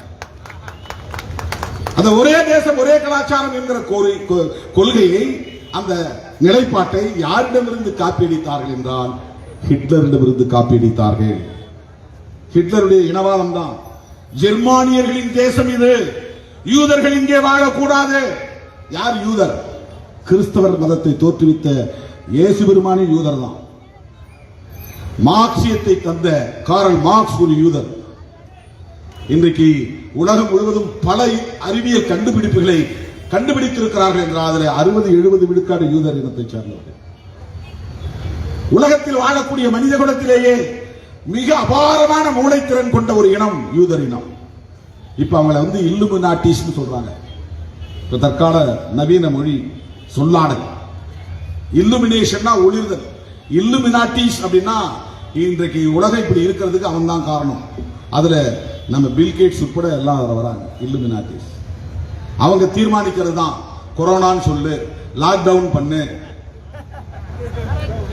ஜிஎஸ்டி வரி போடு, டிமானிட்டைசேஷன் வேலையை செய்யு, பணத்தை செல்லாதுன்னு ஆக்கு, அரசு துறைகளை எல்லாம் தனியார் மயமாக்கு, பொதுத்துறைன்னு ஒண்ணு வச்சிக்காத, அரசாங்கத்தில் எல்லாருக்கும் வேலை கொடுத்து அவன் வேலையை விட்டு போன பிறகு அவனுக்கு பென்ஷன் கொடுத்து வாங்கக்கூடிய பொது வரி வசூல்ல இருந்து அவனுக்கு 60-70 விழுக்காடு அரசு ஊழியர்களே செலவு பண்ணினா நாட்டை எங்க இருந்து டெவலப் பண்ண முடியும்? ரோடு போட முடியாது, கட்டடங்கள் கட்ட முடியாது, பாலம் கட்ட முடியாது, அறிவியல் தொழில்நுட்பத்தை வளர்க்க முடியாது. அதனால எல்லாத்தையும் பிரைவேட்டைசேஷன் பண்ணு. அப்படி உருவானதான் காட் ஒப்பந்தம். இந்த காட் ஒப்பந்தத்தின் அடிப்படையிலே தனியார் மயமாதல், தாராளமயமாதல், உலகமயமாதல் என்கிற கோட்பாடு வந்தது. ஒருபுறம் சனாதனத்தை பாதுகாக்க வேண்டும், இன்னொரு புறம் கார்ப்பரேட் மயமாக்க வேண்டும். இந்த கார்ப்பரேட்டுகளுக்கும் சனாதனிகளுக்கும் எடுபடி வேலை செய்யக்கூடிய கும்பல் தான் மோடி, அமித்ஷா தலைமையிலான அமைச்சரவை கும்பல். அவர்களுக்கு தனியா ஒன்றும் கிடையாது. சனாதனிகள் இந்த தேசத்தை இந்து ராஷ்டிரம் என்று அறிவிக்க சொல்லுகிறார்கள். கார்ப்பரேட்டுகள் இந்த தேசத்தை தனியார் தேசமாக அறிவியுங்கள் என்கிறார்கள். எல்லாத்தையும் என்கிட்ட கொடுறான். நீ எதையும் நடத்தாத, கவர்மெண்ட் நடத்தாத. ஹாஸ்பிட்டலா தனியாற்ற கொடுத்துரு, ஸ்கூலா தனியாற்ற கொடுத்துரு, காலேஜா தனியாற்ற கொடுத்துரு, பல்கலைக்கழகமா தனியாற்ற கொடுத்துரு, விமான சேவையா தனியாற்ற கொடுத்துரு, ரயில் சேவையா தனியாற்ற கொடுத்துரு, இன்சூரன்ஸா தனியாற்ற கொடுத்துரு. டாஸ்மாகா நீ வச்சுக்கோ, சாராயம் மட்டும் நீ வித்துக்க. அரசு துறையா இருப்பது சாராயத்துறை மட்டும்தான். அரசாங்கமே சாராயத்தை வித்து நான் ஊருக்கு போகும்போது அடிவயிறு எரியுது. ஒரு ஊருக்கு குடியேற்ற போனா அங்க மொத்தம் 100 இளைஞர்கள் வர்றான்னா அதுல 50 பேர் குடிச்சிருக்கான். அந்த 50 பேர் என்ன அப்படியே கரும்புல ஆலையை போட்டு, ஆலையில கரும்பு போட்டு கசக்கிற மாதிரி கசக்கி தூக்கி எறிஞ்சிடறாங்க. அந்த 50 பேருடைய வாழ்க்கை பாழாவதற்கு டாஸ்மாக் தான் காரணம். இது தமிழ்நாட்டில் மட்டுமில்லை, இந்தியா முழுவதும் இருக்கிறது, எல்லா மாநிலங்களிலும் இருக்கிறது. உழைக்கிற மக்கள் பாழாகிறார்கள். சேரி மக்கள் மட்டுமல்ல, முக்களத்து சமூகத்திலும் சரி, அல்லது வேறு எந்த சமூகமாக இருந்தாலும் சரி, உழைக்கிறவன் குடிக்கிறான். அதுக்கப்புறம் அவனுக்கு அரசியல் எங்க தெரிய போகுது? சாதி மட்டும்தான் தெரியும். சொன்னா ஏன் நம்மால்றான்னு சண்டை போடுவான். வேற எதுவும் அவனுக்கு திருமாவளவன் என்ன பேசினா அது என்ன தெரியல. அவன் அந்த சாதி, அவங்க இருக்கு, எனக்கு சம்பந்தம் இல்லை, இதை மட்டும் தெரிஞ்சு வச்சிருப்பான். அவன் பேசுற தமிழ் தேசியம் தெரியாது, அவன் பேசுற RSS பிரச்சனைகள் தெரியாது. ஏன்னா அது உள்வாங்க முடியாது. அவனுக்கு மூளையை வந்து சிந்திக்க விட்டாதானே டாஸ்மாக் சிந்திக்காது. 24 மணி நேரம் அதே நிலையிலே. கார்ப்பரேட்டுகளின் செல்ல பிள்ளைகள் தான் மோடி, அமித்ஷா கும்பல். சனாதனிகளின் எடுபிடிகள் தான் மோடி, அமித்ஷா கும்பல். சனாதனிகள் யார்? அவர்கள் தான் ஆரியர்கள். ஆரியர்கள் யார்? அவர்கள் தான் பார்ப்பனர்கள். அவர்கள் நடத்துகிற இயக்கம் எது? அதுதான் RSS. அவர்களின் நோக்கம் என்ன? இந்த இந்திய தேசத்தின் பெயரை மாற்ற வேண்டும். ஏன் மாற்ற வேண்டும்? இலங்கை பௌத்த நாடாக இருக்கிறது, சீனா பௌத்த நாடாக இருக்கிறது, பாகிஸ்தான் முஸ்லீம் நாடாக இருக்கிறது, மியான்மர் பௌத்த நாடாக இருக்கிறது, மலேசியா முஸ்லீம் நாடாக இருக்கிறது, துபாய் முஸ்லீம் நாடாக இருக்கிறது. ஏன் எங்க நாடு இந்து நாடாக இருக்கக்கூடாது? Logic correct. இவனுக்கு தெரிஞ்சது அம்பேத்கருக்கு தெரியாதா? இவனுக்கு தெரிஞ்சது பண்டிட் ஜவஹர்லால் நேருவுக்கு தெரியாதா? இவனுக்கு தெரிந்த அரசியல் அன்றைக்கு இருந்த ஜாம்பவான்களுக்கு தெரியாதா? ஒரே ஒரு நபராக இருந்து புரட்சியாளர் அம்பேத்கர் எவ்வளவு பெரிய கருத்தியல் போராட்டத்தை நடத்தியிருக்கிறார். இந்த இடத்தில் நம்ம நன்றி உணர்வோடு ஒன்றை சொல்ல வேண்டும் தோழர்களே. அதிதீவிர இந்துத்துவ சிந்தனையாளராக இருந்தாலும் காந்தியடிகள் இந்த தேசத்தை மதசார்பற்ற தேசமாகத்தான் இருக்க வேண்டும், மதசார்புள்ள நாடாக இருக்கக்கூடாது என்பதில் உறுதியாக இருந்தார். அவர் சாதியை ஆதரித்தார், தீண்டாமையை எதிர்த்தார். அவர் இந்துத்துவத்தை ஆதரித்தார். அவர் கடவுளை நம்பினார். முற்பிறவியின் பயன்தான் இப்பிறவியில் தீண்டாதவர்களாக இருக்கிறார்கள் என்று நம்பினார். அம்பேத்கர் சாதியை ஒழிக்க வேண்டும் என்றார், காந்தி தீண்டாமையை ஒழிக்க வேண்டும் என்றார். சாதி இருந்தால் தீண்டாமை இருக்கும். இதுதான் அம்பேத்கருக்கு காந்திக்கு இருந்த முரண்பாடு, மோதல். அப்படிப்பட்ட காந்தியை ஏன் சுட்டுக் கொன்றார்கள்? அவர் அதிதீவிர இந்துத்துவவாதி, சனாதனத்தின் மீது நம்பிக்கை உள்ளவர், சாதி அமைப்பின் மீது நம்பிக்கை உள்ளவர், பிறப்பின் அடிப்படையில் உயர்வு தாழ்வு உண்டு என்பது ஆண்டவன் கட்டளை, தீண்டாமை மட்டும் கூடாது. அப்படி சொன்ன, பிரச்சாரம் செய்த, மூச்சுக்கு 300 முறை ஹரே ராம் ஹரே ராம் ஹரே ராம் என்று சொன்ன, உண்மையிலேயே நாத்துராம் கோட்சேயை சுட்டுக் கொன்ற போது அவர் தரையில் சரிந்து விடும் போது கூட ஹரே ராம் என்று சொல்லிக் கொண்டேதான் சரிந்து விழுந்தார். அப்படிப்பட்ட ராம பக்தரான காந்தியடிகளை ஏன் சுட்டுக் கொன்றார்கள்? தயவு கூர்ந்து இதை ஆழமாக சிந்தித்து பார்க்க வேண்டும். யார் சுட்டுக் கொன்றது?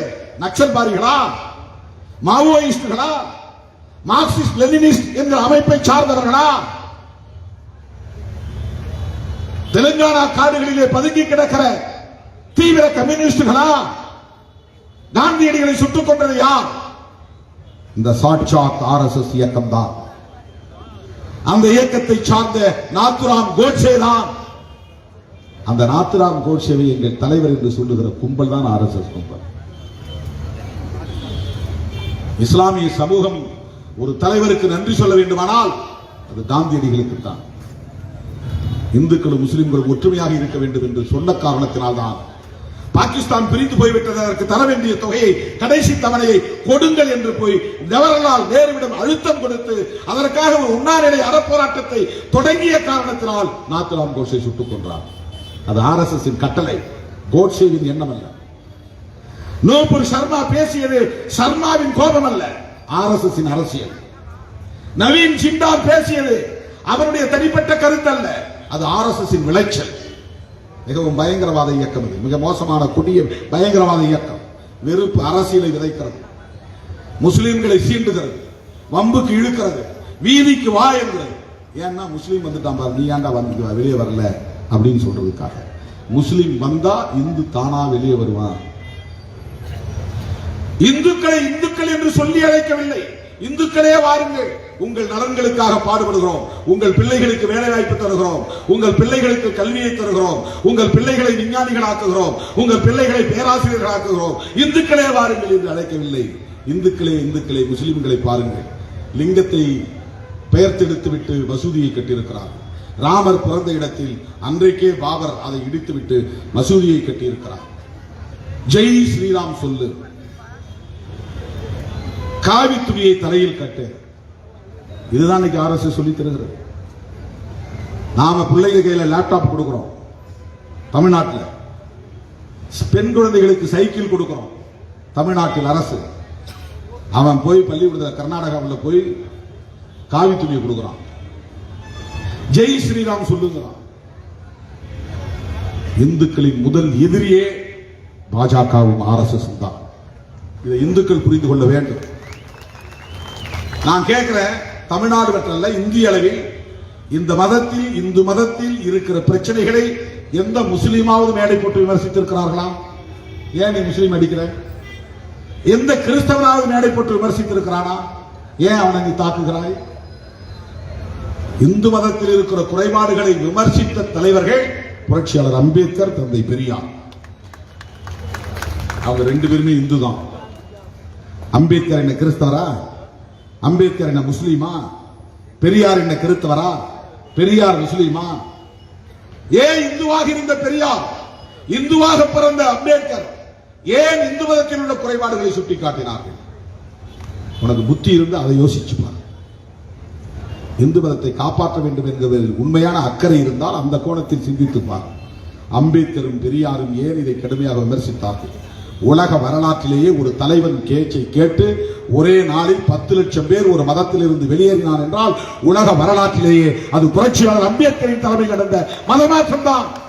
அதை பௌத்த மதமாற்றம் என்பதை விட இந்து மதத்தில் இருந்து வெளியேறிய அரசு. அங்கொன்னு இங்கொன்னும் போவான், குடும்பமா போவான், 100 பேர் போவான், 200 பேர் போவான். அப்படி மாறினதான் தமிழ் இந்தியாவுக்குள்ள இருக்கிற முஸ்லிம்களும் இந்தியாவில் இருக்கிற கிறிஸ்தவர்களும். இவங்க யாரும் அரேபியாவில் இருந்து வந்தவங்க இல்லை, முஸ்லிம்கள். இவர்கள் யாரும் யூரோப்பில் இருந்து வந்தவர்கள் இல்ல, கிறிஸ்தவர்கள். நம்ம அண்ணன் தம்பி தான் கிறிஸ்டியனா இருக்கிறான், ஆனா அவன் எதிரின்னு காட்டுறான். இந்துக்களுக்கு எதிரின்னு காட்டுறான். உன் அண்ணனையும் உன் தம்பியையும் உன் மாமனையும் உன் மச்சானையும் எதிரிங்கிறான். விதேசி நாட்டை சார்ந்தவன்கிறான். கிறிஸ்தவ மதத்தை சார்ந்தவர்கள் எல்லாம் எதிரிகள் என்கிறார்கள். உன்னுடைய சொந்தக்காரன் முஸ்லீமாக இருக்கிறான், அவனை எதிரி என்று காட்டுகிறார்கள். அவர்களின் நோக்கம் சமூக நல்லிணக்கம் இல்லை, மோதலை உண்டு பண்ணுவதுதான். இந்துக்களையும் முஸ்லிம்களையும் எதிரெதிரே நிறுத்த வேண்டும். ஏனென்றால் 80 விழுக்காடாக இருக்கிற இந்துக்களை இந்து உணர்வால் ஒருங்கே திரட்டி அதை வாக்கு வங்கியாக மாற்றி தொடர்ந்து அதை தக்க வைத்துக் கொள்ள வேண்டும் என்பதுதான் பிஜேபி RSS நோக்கம். இதை புரிந்து கொள்ளவில்லை என்றால் OBC மக்கள் பாதிக்கப்படுவார்கள். தங்களை இந்துக்களாக ஆண்ட சாதி என்று சொல்லிக் கொள்ளக்கூடிய மக்கள் கடுமையாக பாதிக்கப்படுவார்கள். ஒரு உண்மையை சொல்றேன், எம்பிபிஎஸ் படிப்புல ஆல் இந்தியா கோட்டா என்று ஒவ்வொரு மாநில அரசும் 15% இடங்களை மத்திய அரசுக்கு கொடுக்கிறது. இப்ப 100 இடம் இருந்தா 15 இடத்தை கவர்மெண்ட் கொடுத்துருந்தது, யூனியன் கவர்மெண்ட். அந்த 15% யூனியன் கவர்மெண்ட் மத்திய அரசாங்கம் அவனுக்கு வேண்டியவனுக்கு போட்டு கொடுத்துறான். அவன் யார் மந்திரியா இருக்கிறானோ அவன், அல்லது அவனுக்கு வேண்டிய ஆட்கள் வட இந்தியக்காரனுக்கு தமிழ்நாட்டில் அனுப்பிச்சு விட்டுறான் 15 பேரை. அந்த 15% எஸ்சி எஸ்டிக்கு ரிசர்வேஷன் உண்டு, ஆனால் ஓபிசிக்கு ரிசர்வேஷன் இல்லை. இது ஆண்ட சாதி, நாங்கள் தான் பரம்பரை ஆண்ட பரம்பரை சொல்லிக் கொள்ளக்கூடிய எந்த ஓபிசி தலைவனும் கண்டுபிடிக்கவில்லை. இதை கண்டுபிடித்த இயக்கம் விடுதலை சிறுத்தைகள் கட்சி. இது போய் முதல்ல போய் அமைச்சருக்கு மனு கொடுத்தது நானும் தோழர் ரவிக்குமார் அவர்கள் தான்.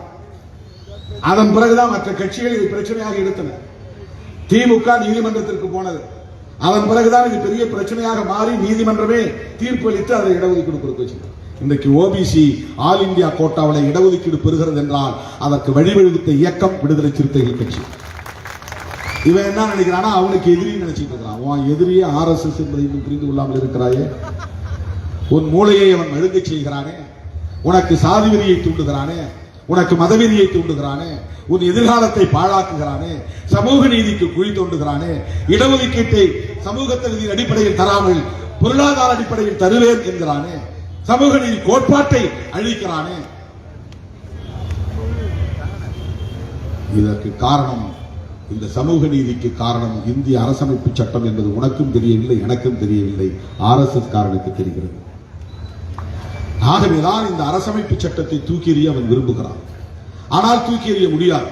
அம்பேத்கரை குறை சொல்ல முடியாது, அம்பேத்கரை விமர்சிக்க முடியாது.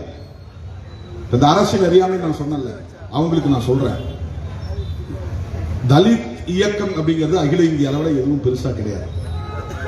அங்கொன்றும் இங்கொன்றுமாக உத்தரப்பிரதேசத்தில் பிஎஸ்பி என்பது ஆட்சி. எல்லா தலித் எம்பிக்களும் காங்கிரஸ்லையும் பிஜேபியிலும் கம்யூனிஸ்ட்லையும் தான் இருக்கிறாங்க. யாருமே தலித் அமைப்புங்கிற சார்பில் எந்த அழுத்தமும் கொடுக்கல. அப்படி தலித் அமைப்புகள் அழுத்தம் கொடுக்காத நிலையிலேயே தலித் மக்களின் பாதுகாப்புக்கு வன்கொடுமை தடுப்பு சட்டம் என்ற ஒரு சட்டம் வருகிறது என்றால் தலித் மக்கள் அகில இந்திய அளவில் எவ்வாறு கருதப்படுகிறார்கள், மதிப்பீடு செய்யப்படுகிறது என்பதை புரிந்து கொள்ள வேண்டும். ஒரு இயக்கம் இல்லாமல் இருக்கலாம், ஆனால் தலித்துகளின் கோரிக்கையை புறந்தள்ள முடியாது. அதுதான் இந்திய அரசியல். திருமாவளவன் பேசாமல் இருக்கலாம், குடியரசுக் கட்சி பேசாமல் இருக்கலாம், பகுஜன் சமாஜ் கட்சி பேசாமல் இருக்கலாம், ஆனால் தலித்துகளை புறக்கணித்து விட்டு இந்திய அரசால் ஒரு அங்குலம் கூட நகர முடியாது. அதுதான் இந்திய அரசு. இதை புரிஞ்சுட்டாதான் நீ அரசியல் புரிஞ்சுக்கணும். இது உனக்கு தெரியாது. என்ன திருமாவளவன் கத்திக்கிட்டு இருக்கிறான், என்னத்தை பிடிங்கிடுவான் நீ நினைப்ப. அதான் அரசியல் அறியாமை. திருமாவளவன் இல்லாமல் இருக்கலாம், VCK இல்லாமல் இருக்கலாம், ஆனாலும் கூட எந்த ஒரு தலித் இயக்கமும் அழுத்தம் கொடுக்காமலேயே வன்கொடுமை தடுப்பு சட்டம் வந்தது. அதை பிஜேபியை இன்னும் வலுப்படுத்தி இருக்கிறது. அதான் பிரச்சனை. காங்கிரஸ் ஆட்சியை மட்டும் கொண்டு வரல. இவன் பிஜேபி காரன் தலித்துகளுக்கு எதிராக இருக்கிறான், சமூக நீதிக்கு எதிராக இருக்கிறான், சாதி இந்துக்களுக்கு அல்லது ஓபிசிக்கு ஆதரவாக இருக்கிறான். ஆனாலும் அவனால் புறக்கணிக்க முடியவில்லை. SC/ST பிரிவென்ஷன் அட்ராசிட்டிஸ் ஆக்ட அவன் மேலும் என்ரிச் பண்ணிருக்கான், என்ஹான்ஸ் பண்ணிருக்கான். நீ புகார் கொடுத்து ஒருத்தன் கேஸ் போடலன்னா அந்த போலீஸ் மேல கேஸ் போட்டு உள்ள தூக்கி போடலாம், நோ பெயில். உன் புகார் அவன் எடுக்கலன்னா நீ யாருன்னு தெரியாம உன் வீட்டை ஒருத்தன் வந்து இடிச்சிடலாம். நீ எஸ்சின்னு தெரியாது, இடிச்ச பிறகு எஸ்சின்னு தெரிஞ்சா SC/ST ஆக்ட் போடணும்.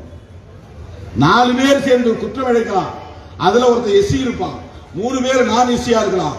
போலீஸ் சொல்லுவான், இல்ல இதெல்லாம் வந்து SC போட முடியாது. ஆனா இந்த சட்டம் சொல்லுது, ஒரே ஒரு ஆள் உள்ள இருந்தாலும் SC/ST ஆக்ட் போட முடியாது. ஒரே ஒரு ஆள் இருந்தாலும் இந்த சட்டத்தின் கீழ் எவனையாவது கைது பண்ணா பெயில விடக்கூடாது. சட்டம் சொல்லுது. இந்த சட்டம் திருமாவளவன் சொல்லியா வந்தது, அல்லது தலித் இயக்கங்கள் போராடிய வந்தது?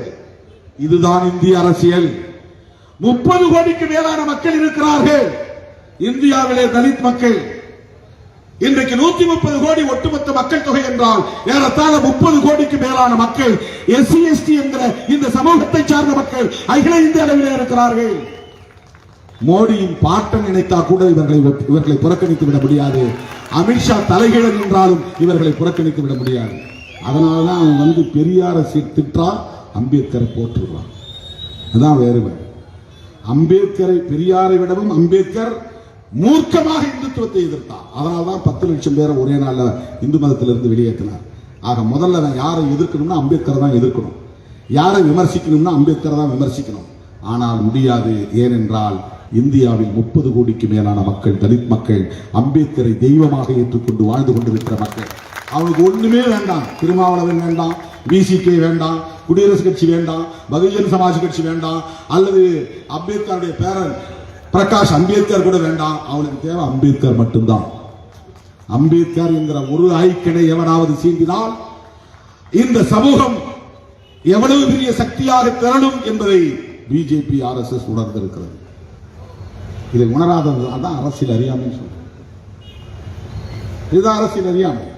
இது அவர்களால் உணர முடியாது. திருமாவளவன் தேவையில்லை. ஆனால் இந்த சமூகத்துக்கு ஒரு சக்தி இருக்கிறது. கொடுக்கப்பட்ட மக்கள் பூர்வீக குடிகள். அம்பேத்கரை வெளிப்படையாக RSS காரனால் விமர்சிக்க முடியாது, தூக்கி எறிய முடியாது. அவர் போன உடனே அம்பேத்கர் காலை தொட்டு தான் பதவியேற்றார். அவர் போன உடனே அரசியலமைப்பு சட்டத்தை கண்டில ஒட்டிட்டு தான் பதவியேற்றார். இது அம்பேத்கர் என்கிற ஒரு தலித் எழுதின சட்டம்னு உன்னால புறக்கணிச்சிட முடியுமா? விமர்சனம் பண்ண முடியுமா? வாய்ப்பே கிடையாது. உனக்கு அம்பேத்கரை பிடிக்கலன்னு செருப்பு மேல வேணா உன்னால போட முடியும். ஆனா அம்பேத்கரை எந்த கொம்பனாலும் தவிர்க்க முடியாது, எந்த சக்தியாலும் தவிர்க்க முடியாது. அவர் உள்ளூர்ல குண்டு சட்டிக்குள் குதிரை ஓட்டிய ஆள் அல்ல. ஐநா பேரவையில் அவருக்கு பிறந்த நாள் கொண்டாடப்படுகிறது. இத்தாலியிலே அவருக்கு சிலை வைக்கப்படுகிறது. ஆஸ்திரேலியாவிலே அவருக்கு சிலை வைக்கப்படுகிறது. நியூசிலாந்திலே சிலை வைக்கப்படுகிறது. லண்டன் பல்கலைக்கழகத்தில் 2 பேரும் மேதைகளுக்கு சிலை உண்டு. ஒன்று கார்ல் மார்க்ஸ், இன்னொன்று புரட்சியாளர் அம்பேத்கர். உலகளாவிய தலைவர். உலகத்தில் இருக்கக்கூடிய பல்வேறு மொழிகளில் வரக்கூடிய சேனல்ஸ் உலக தலைவர்களை பற்றி பேசுறான்னா அம்பேத்கர் பேசியே தீர்றான். வேற வழியே கிடையாது. இன்னைக்கு நாடாளுமன்றத்துக்குள்ள எழுந்து நின்று 10 பேர் எம்பி பேசுறானா 10 பேர்ல 2 பேர் பாபா சாஹிப் டாக்டர் அம்பேத்கர் சேஸ் அப்படின்னு கோட் பண்ணி பேசிதான் உட்கார்றான். அவன் யாரும் தலித் கிடையாது, விசிகே எம்பி கிடையாது, Congress MP, BJP MP, Trinamool Congress MP, TDP Telugu Desam MP, இவங்களை யாராவது 2 பேர் எழுந்துச்சு எந்த சப்ஜெக்ட் பேசினாலும் பாபா சாஹிப் அம்பேத்கர் சொன்னார் அப்படின்னு சொல்லிட்டு தான் உட்கார்றோம். தினந்தோறும் ஒரு தலைவரின் பெயர் நாடாளுமன்றத்தில் உச்சரிக்கப்படுகிறது என்றால் அது புரட்சியாளர் அம்பேத்கரின் பெயர். அவரை பேசாம சட்டமன்ற நாடாளுமன்றம் நடக்க ஒரே ஒரு நாள் கூட அம்பேத்கர் பெயர் உச்சரிக்கப்படாமல் நாடாளுமன்றம் மூடப்பட்டதில்லை. ஒரு நாள் கூட கிடையாது, தள்ளி வச்சது கிடையாது. ஏன்னா அவர் தொடாத துறை இல்லை, அவர் வைக்காத கை வைக்காத இடம் இல்லை. அதை தான் மோடி ஒரு கூட்டத்தில் பேசியிருக்கிறார். இன்னைக்கு இந்த எலக்ட்ரிசிட்டி டெவலப்மெண்ட் இருக்கிறதுக்கு காரணம் வாட்டர் ப்ராஜெக்ட், நீர்வளம் பெருகி இருப்பதற்கு காரணம் புரட்சியாளர் அம்பேத்கர் அவரையும் சொல்லியிருக்கிறார். இவங்க எல்லாம் என்ன நினைக்கிறாங்க, எஸ்சிக்காக இருந்த தலைவர், அதான் அரசியல் அறியாமை. அம்பேத்கரை எஸ்சி தலைவர் ஒருத்தன் நினைக்கிறான்னா அவன் அரசியல் அறியாமையில் உழலுகிறான். மோடிக்கு தெரியுது, மோடிக்கு அவன் எழுதி கொடுத்துட்டான், இது இப்படி பேசுங்க, இந்த அம்பேத்கர் மக்கள் எல்லாம் நம்ம அப்பதான் கவர் பண்ண முடியும், திரௌபதி முர்முவை போடுங்க, அப்பதான் இந்த ட்ரைபல்ஸ் எல்லாம் கவர் பண்ண முடியும். கலாமை ஜனாதிபதி ஆக்கினார்கள். எந்த முஸ்லீமாவது எங்கால்னு பேசினாங்களா? உரிமை கோரினாங்களா? கிளைம் பண்ண மாட்டாங்க. ஏன்னா அவர் அவங்க ஆளு, அது முஸ்லீமுக்கு தெரியுது. அதனால ஒரு நாள் கூட எங்கள் சமூகத்தை சார்ந்த அப்துல் கலாமை நாங்கள் வரவேற்கிறோம் அப்படின்னு ஒரே ஒரு இடத்துல கூட, இந்தியாவில் ஒரு இடத்தில் கூட அப்துல் கலாம் அவர்களை ஒரு முஸ்லீம் கூட வரவேற்றதில்லை. அப்ப அவங்க தெளிவா இருக்கிறாங்க அரசியல். அப்துல் கலாம் நல்லவர், உயர்ந்தவர், மனிதநேயம் உள்ளவர், அது வேற. ஆனா அடையாள அரசியல் அவர்கிட்ட இஸ்லாம் சமூகம் தெளிவா இருக்கு. ராம்நாத் கோவிந்த் தலித் சமூகம், அவரை குடியரசுத் தலைவர் ஆக்கினாங்க. மோகன் பகவத் கால் மேல கால் போட்டு உட்கார்ந்து இருக்கிறாரு, குடியரசுத் தலைவர் நின்றுட்டு இருக்கிறார். படம் இது எவ்வளவு பெரிய அவமானம்! இது இந்தியாவின் 130 கோடி பேரின் முதல் குடிமகன் குடியரசுத் தலைவர் ராம்நாத் கோவிந்த். 2வது குடிமகன் அவருடைய மனைவி. அப்புறம் தான் மற்ற எல்லாம். மோடியா இருந்தாலும், மோகன் பகவத்தா இருந்தாலும், மற்ற யாரா இருந்தாலும் அதுக்கப்புறம் தான். Number 1 citizen president of India Ramnath Kovind, Dalit. ஆனா அவன் மரியாதை கொடுக்க மாட்டாங்கிறான். ஒரு குடியரசுத் தலைவர் வணக்கம் சொல்றாரு, உட்கார்ந்து கால் மேல கால் போட்டு உட்கார்ந்து வரவேற்கிறார். இதுதான் சனாதனம். ஆந்திர பிரதேசத்தின் கவர்னராக இருக்கிற அக்கா தமிழிசை சவுந்தரராஜன் பொருளை வாங்கி வாங்கி கொடுக்கிறார், இப்படி தூக்கி போடுறாங்க. ஏன்னா கரண்ட் அது தொட்ட உடனே அதுவும் இதுவும் தொட்டா விட்டு ஷாக் அடிக்கிறதுக்கு. தமிழிசை சவுந்தரராஜன் தான் ஓபிசி ஆச்சே, அவங்களுக்கு தீண்டாமை இல்லையே, அதான் ஒழிஞ்சு போச்சே. திருமாவளவனை தொட்டா தீட்டு, தமிழிசையை தொட்டா தீட்டு இல்லையே, ஏன் தொடல? அதுதான் சனாதனம். இதை தமிழிசை புரிந்து கொள்ளவில்லை என்றால், அல்லது அண்ணன் பொன்னார் புரிந்து கொள்ளவில்லை என்றால், முருகன் எப்படி புரிந்து கொள்வார்? நாம தான் அவங்களுக்கு கிளாஸ் எடுக்கும். அவங்களுக்கு பதவி ஆசை, அவ்வளவுதான். பதவி இருந்தா போதும். எவன் ஆண்டான்னா, எவன் சட்டத்தை மாத்தினான்னா, அரசியல் சட்டத்தை தூக்கி எறிஞ்சாருன்னா அதை பத்தி அவங்களுக்கு கவலை கிடையாது. RSS உடைய நோக்கம் தெளிவாக புரிந்து கொள்ளுங்கள். 2024 மீண்டும் ஆட்சிக்கு வந்தால் அவர்கள் இந்த சட்டத்தை தூக்கி எறிந்து விட்டு மனுஸ்மிருதி சட்டம் என்று அறிவிப்பார். யாரை கேட்டான்? பெரும்பான்மை இருக்குங்கிறதுனால ஜம்மு காஷ்மீருக்கு இருந்த உரிமையை தூக்கி எறிஞ்சாங்களா இல்லையா? யாரால என்ன பண்ண முடிஞ்சது? ஜம்மு காஷ்மீருங்கிறது ஒண்ணு இந்தியா கிடையாது, அது தனி சமஸ்தானம் ஆச்சு. அவன் நினைச்சிருந்தா பாகிஸ்தானுக்கு போயிருப்பானே. அவன் என்ன நினைச்சான்? உங்களோட நான் இருக்கிறேன், ஆனா உங்க சட்டம் எனக்கு வேண்டாம், நான் தனி சட்டம் வச்சுக்கிறேன். அதான கான்ட்ராக்ட். அம்பேத்கர் எழுதிய இந்திய அரசமைப்பு சட்டம் ஜம்மு காஷ்மீருக்கு பொருந்தாது. அந்த சட்டத்தை நீங்க பார்த்தா தெரியும். ஜம்மு காஷ்மீர் நீங்களாக அப்படிதான் போட்டுருவாங்க. ஜம்மு காஷ்மீர்ல ஒரு சட்டமன்றம் இருக்கு, அதுதான் உங்களுக்கு நாடாளுமன்றம். ஜம்மு காஷ்மீர்ல நிறைவேற்ற தீர்மானம் இருக்கு, அதுதான் உங்களுக்கு அரசியலமைப்பு சட்டம் தீர்மானம் மாதிரி. அங்க போய் நீ ஒரு அங்குல மண்ணு வாங்க முடியாது, ஒரு அடி மண்ணு வாங்க முடியாது. இதெல்லாம் அவன் வந்து சேர்றதுக்கு முன்னாடி போட்ட ஒப்பந்தம். ஆனா இவன் இந்த ஒரே தேசம் ஏன் சொன்னான்னா, இந்தியா வரைபடத்துக்குள்ள ஜம்மு காஷ்மீர் ஒரு நாடு தனியா இருக்கு, மற்றதெல்லாம் ஒரு நாடா இருக்கு, இது ரெண்டையும் ஒன்னாக்குமா தான் ஒரே தேசம். நாம என்ன நினைச்சிட்டு இருந்தோம்?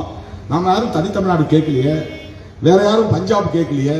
அதெல்லாம் ஒரு காலத்துல காலிஸ்தான் கேட்டார்கள், ஒரு காலத்துல நம்ம ஊரு தமிழரசர் இருந்தாரு, தனி தமிழ்நாடு கோரினாரு. இப்ப யாரும் அதை பேசுறதே இல்லை. இப்ப ஏன் ஒரே தேசம் சொல்றான் அப்படின்னு ரொம்ப நாள் யோசிச்சுதான் தெரிஞ்சது.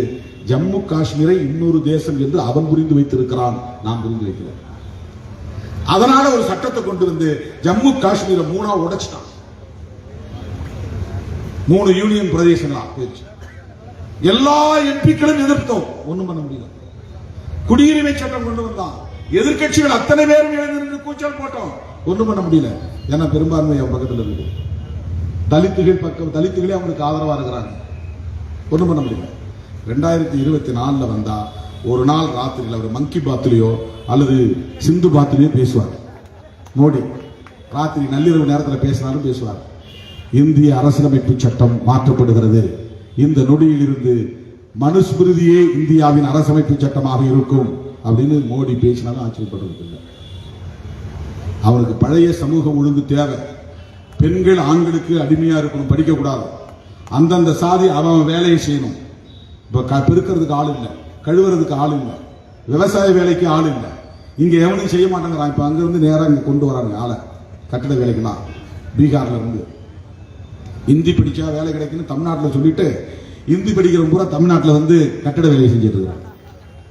இந்திய தாய்மொழியாக கொண்டவன் அவன் பல நோக்கங்களுக்காக கொண்டு வரான். எதுக்காகனா அங்கங்க குடியை பத்தி அவனுக்கு வாக்காளர் உரிமையை கொடுத்து தமிழ் உணர்வு உள்ளவர்களை எல்லாம் சிறுபான்மையாக்குறான். வட இந்தியக்காரன் யார் ஓட்டு போடுவான்? தமிழ் உணர்வு பேசுறவன் போடுவானா? பிஜேபிக்கு தான் போடுவான். அதிமுகவை சுவாகா பண்ணிடுவாங்க, சாப்பிடுவாங்க. அவங்களுக்குள்ள இப்ப சண்டை நல்லா மூட்டி விட்டாங்க. எடப்பாடி ஒற்றை தலைமையா, இரட்டை தலைமையா, இப்ப 3வது தலைமையா, 3 தலைமையா, இபிஎஸ்ஆ, ஓபிஎஸ்ஆ, விகேஎஸ்ஆ, இப்ப 3 தலைமை. அவங்களுக்கு வந்து RSS வர்றதை பத்தியோ பிஜேபி வர்றதை பத்தியோ கவலை கிடையாது. ஏன்னா அவங்க அம்பேத்கரை படிச்சதில்லை, பெரியாரை படிச்சதில்லை. எம்ஜிஆர் தெரியும், ஜெயலலிதா தெரியும். எம்ஜிஆர் ரசிகர்கள், ஜெயலலிதா அம்மாவுக்கு தொண்டர்கள். அவங்களோட பெரியாரிசத்தை எதிர்பார்க்க முடியாது, அம்பேத்கரிசத்தை எதிர்பார்க்க முடியாது. அம்பேத்கரை தலித்து அவர் தீண்டப்படாதவரை சுத்தமா படிக்கிறதே இல்லை. அம்பேத்கர் பேரை கேட்டாலே அவங்க எரிச்சலவர், அப்புறம் எங்க படிப்பாங்க? அம்பேத்கர் படிக்கலன்னா உனக்கு அரசியல் தெரியாது. அரசியல் தெரியணும்னா அம்பேத்கர் படிக்கணும். இந்தியாவுக்குள்ள ஒரு நல்ல அரசியல் செய்யக்கூடிய வலிமை பெற்றவனா மாறணும்னா அம்பேத்கர் படிக்கணும். அம்பேத்கர் படிச்சுட்டா மார்க்சிய படிச்ச மாதிரி, அம்பேத்கர் படிச்சுட்டா பெரியாரியத்தை படிச்ச மாதிரி. அம்பேத்கரை கற்றுக்கொண்டால் இந்திய அரசியலில் ஜொலிக்க முடியும். ஏன்னா அம்பேத்கர் தான் இந்தியாவை முழுமையா 25-26 வயசுலயே கொலம்பியா பல்கலைக்கழகத்தில் எழுதின புத்தகம் இன்னைக்கு இந்தியாவின் சாதிகள்ங்கிற புத்தகம் வந்திருக்கு. உலகத்துல எல்லாரும் இந்தியாவை புரிஞ்சுன்னா அந்த புத்தகத்தை தான் படிக்கிறான். இந்தியாவில் ரிசர்வ் பேங்க் ஆஃப் இந்தியா உருவானது அம்பேத்கர் எழுதிய ப்ராப்ளம் ஆஃப் ருப்பி என்கிற புத்தகத்தினுடைய விளைவுதான். ப்ராப்ளம்ஸ் ஆஃப் ருப்பீஸ் அவர் ஒரு புத்தகம் எழுதினார். அதுக்கு பிறகுதான் ரிசர்வ் பேங்க் ஆஃப் இந்தியா வந்துச்சு. அம்பேத்கர் அமைச்சராக இருந்த போது கொண்டு வந்ததான் பத்ரானங்கள் திட்டம், தாமோதர் வாலி திட்டம். ஓடுற நதியெல்லாம் கடலை கலக்க விடாத தேக்கம் கட்டு, அணையை கட்டு, நீர்ப்பாசனத்தை பயன்படுத்தி ஹைட்ரோ பவரை உற்பத்தி செய், ஹைட்ரோ பவர் ப்ராஜெக்டை அறிமுகப்படுத்தியதை புரட்சியாளர் அம்பேத்கர். அந்த புத்தகத்துக்கு தான் நம்ம இளையராஜா போய் யாரும் எழுதி கொடுத்ததுல கையெழுத்து போட்டார். மோடி இருந்தால், அம்பேத்கர் இருந்தால் மோடியை பாராட்டுவார். சத்தியமா அவர் எழுதியிருக்க வாய்ப்பே கிடையாது. எவனோ எழுதி கொடுத்துட்டா அவர் கையெழுத்து போட்டார். கையெழுத்து கூட இப்பெல்லாம் இந்த ஃபேஸ் மெயில்னு சொல்லி என் கையெழுத்தை நீங்களே எடுத்து போட்டுக்கலாம் சர்டிஃபிகேட்ல, நான் போடணும்னு அவசியம் இல்லை. அந்த மாதிரி கூட அவர் கையெழுத்தை எங்கேயாவது போட்டிருந்திருப்பாரு, அதை அப்படியே ஸ்கேன் பண்ணி வச்சுக்கலாம் புத்தகத்தில்.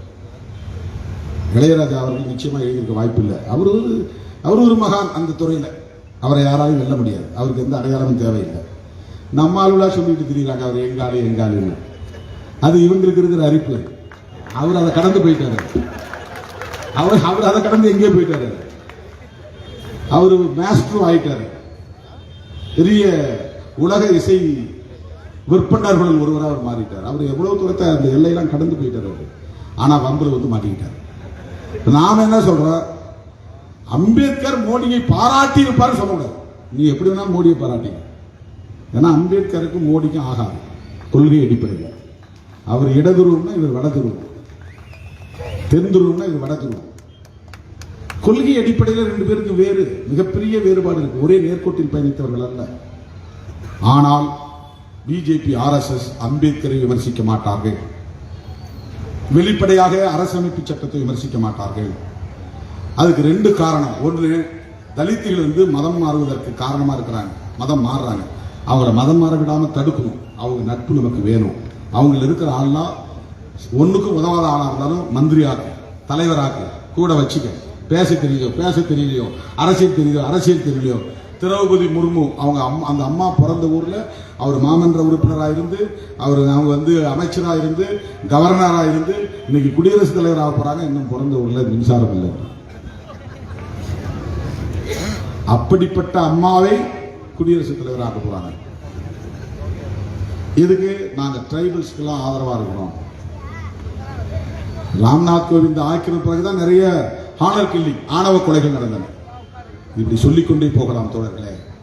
RSS பிஜேபி அரசியல் தலித்துகளுக்கு மட்டுமல்ல, RSS பிஜேபி அரசியல் கம்யூனிஸ்டுகளுக்கு மட்டுமல்ல, RSS பிஜேபி அரசியல் சோனியா காந்தி, ராகுல் காந்தி அம்மையாருக்கு எதிராக மட்டுமல்ல, RSS பிஜேபி அரசியல் ஒட்டுமொத்த தேசத்திற்கு எதிரானது, குறிப்பாக இந்துக்களுக்கு எதிரானது, குறிப்பாக அரசமைப்பு சட்டத்திற்கு எதிரானது. அது மிகவும் ஆபத்தானது. அது மீண்டும் ஆட்சியில் இருந்தால் ஆணவ கொலைகள் நடக்கும், மேலவளவு படுகொலைகள் நடக்கும், சென்னகரம்பட்டி படுகொலைகள் நடக்கும், சேரிகள் கொளுத்தப்படும், பெண்கள் ஒடுக்கப்படுவார்கள், பொது இடத்தில் நிறுத்தப்பட்டு பெண்கள் அவமானப்படுத்தப்படுவார்கள், கேவலமான முறையில் நடத்தப்படுவார்கள். இதுவெல்லாம் 2000 ஆண்டுகளுக்கு பின்னால் போகக்கூடிய ஒரு சமூகமாக இது மாறும். மிகவும் ஆபத்தான ஒரு பயங்கரவாத இயக்கம் தான் RSS. அந்த கோட்பாட்டை நாம் எதிர்க்கிற அரசியல் செய்கிறோம். இந்த களத்தில் அதை அப்படிப்பட்ட சனாதன பயங்கரவாத சாதியவாத போக்குகளை எதிர்த்து என் தலையே போனாலும் அரசியல் உரிமையை நான் காப்பாற்றுவேன் என்று துணிந்து களமாடிய ஒரு மாவீரன் தான் மேலவளவு முருகேசன். அவன் சாதி எதிர்ப்பு என்கிற அடிப்படையில் அல்ல, உரிமையை பாதுகாக்க வேண்டும் என்கிற அடிப்படையில் களம் இறங்கி தலை கொடுத்தவன். அந்த மாவீரனுக்கும் அவனோடு களப்பலியான தோழர்களுக்கும் இந்த 25வது ஆண்டிலே வீர வணக்கம் செலுத்தி நம்முடைய அழைப்பை ஏற்று வருகை தந்து இந்த நிகழ்வில் பங்கேற்று உரையாற்றி சிறப்பித்த தலைவர் பெருமக்களுக்கும் கொட்டுகிற மழையிலும் களையாமல் அசையாமல் அமர்ந்து இந்த நிகழ்வை சிறப்பித்த என் உயிரின் உயிரான பல்லாயிரக்கணக்கான சிறுத்தைகளுக்கும் என்னுடைய நெஞ்சார்ந்த நன்றியை தெரிவித்து விடைபெறுகிறேன். நன்றி, வணக்கம்.